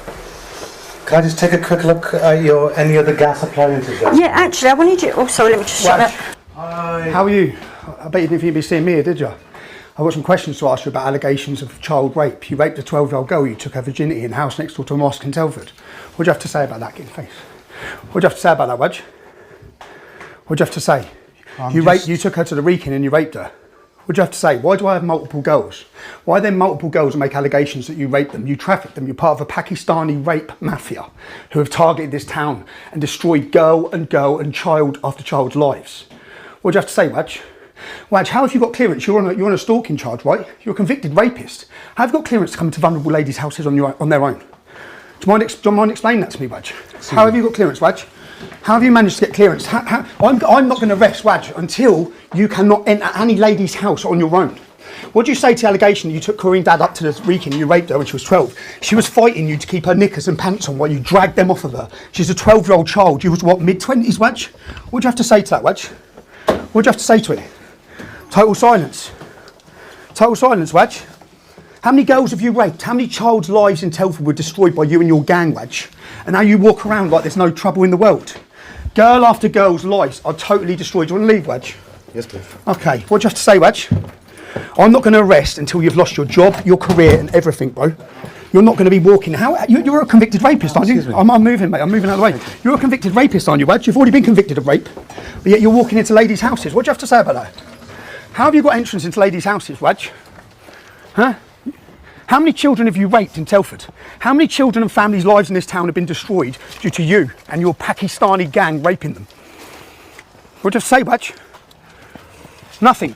What do you have to say to the allegations? A 12-year-old girl, she fought you whilst you dragged her knickers off her when she was 12 years old in the house next door to the mosque, Wedge. What do you have to say? You didn't think this was going to come back to you, did you? You thought you got away with all these crimes. You've already done time for rape, haven't you, Wedge?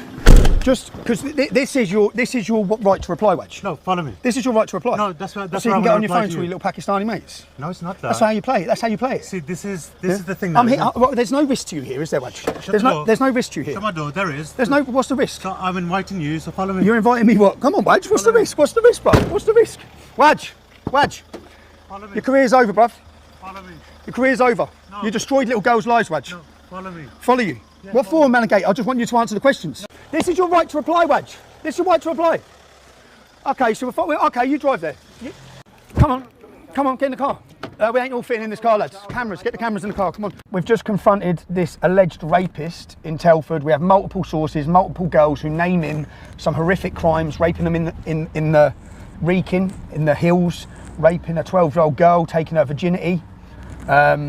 All these different crimes. He was part of a massive gang of men that participated in these crimes against young children, trafficked them, profited off them, tortured them, drugged them. And we've just confronted him in a house. We wanted to get him away so we can ask him the questions. We've asked him the questions. He's told us to follow him. We're following him. He's pulling up at the police station. Do you know the problem is? These lot are so confident about the police because the police are on their side. The police have actually made sure that these girls can't be witnesses. Look, he's getting all the cars on red. Get the keys. Come on, Wedge. Where are you going?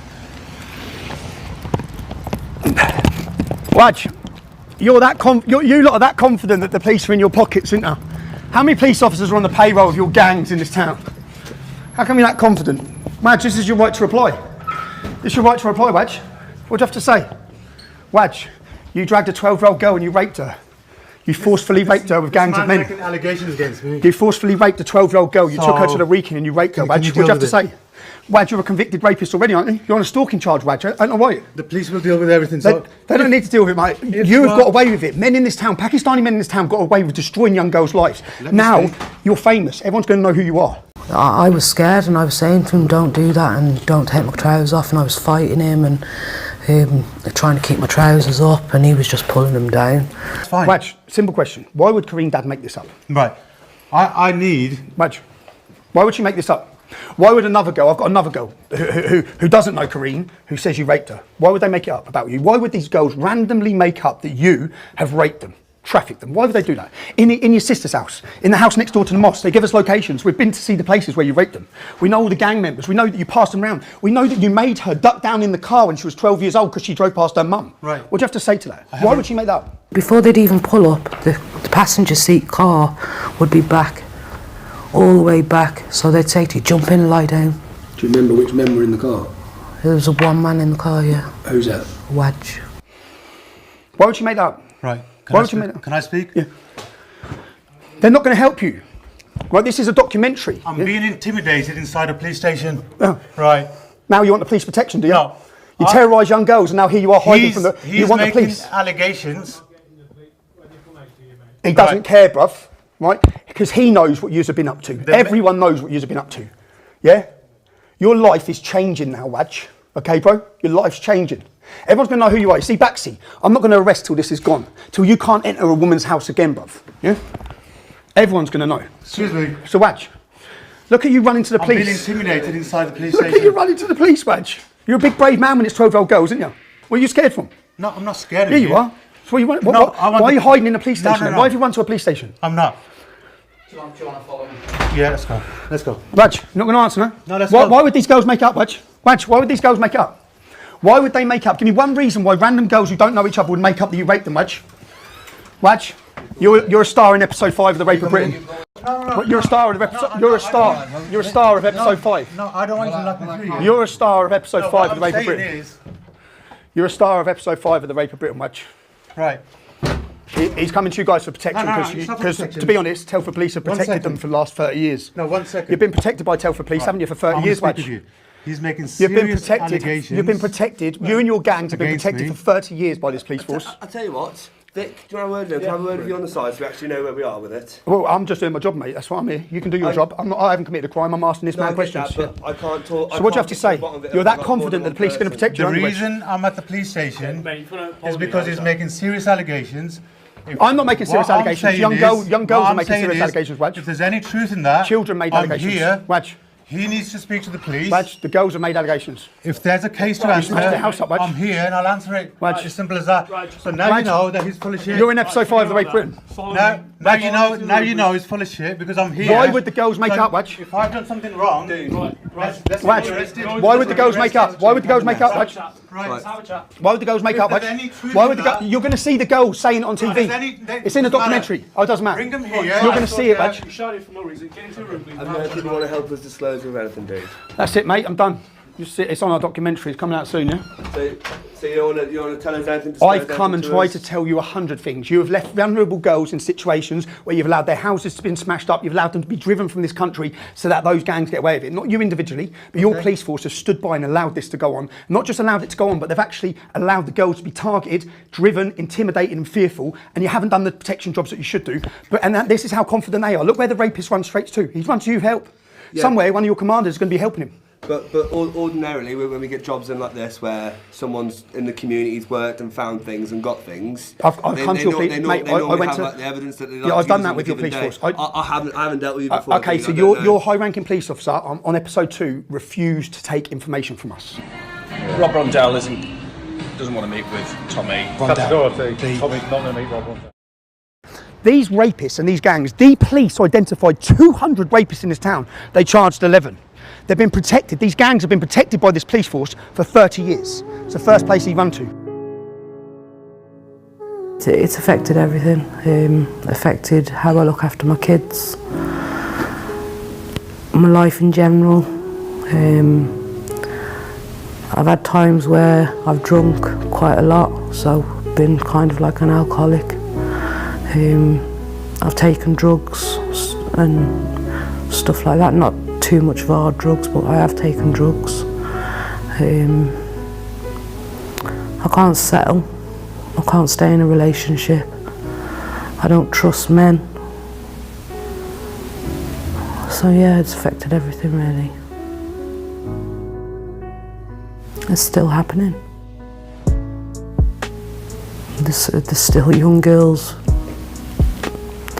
being groomed. They're still raping the girls. They've got girls that they've groomed as a child and now they're selling them as an adult, and that's because they've got them hooked on drugs as a child, and they still need the drugs now, so they're still selling them now. There's still girls, young girls, underage girls as well, getting groomed. Kareen's story of one of many, a very young impressionable schoolgirl, plied with drugs and raped by hundreds of Muslim men, hundreds at a time, an unspeakable crime with lasting effects to this day. As we've seen, these men walk free to live their lives, free to mingle in society, free to even potentially carry on feeding on the vulnerable.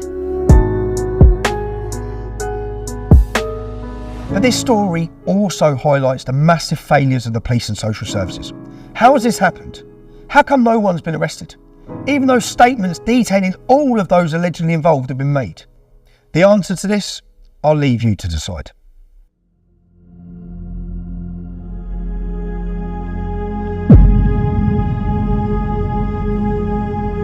Thank you for watching this episode of The Rape of Britain. Myself and the production team here at Urban Scoop, we don't do this for praise or reward, we do this for justice. We hope these actions will bring some form of resolution to the survivors, and we can hope that by shining a light on such matters, which the mainstream media and everyone else shies away from, any exposure acts as a deterrent for those involved. And finally, we hope that together we can create a safer future for our sons and daughters to live free in the United Kingdom. If you've been affected by any of the subjects covered, or you know someone else who has, please contact us at productions@urbanscoop.news.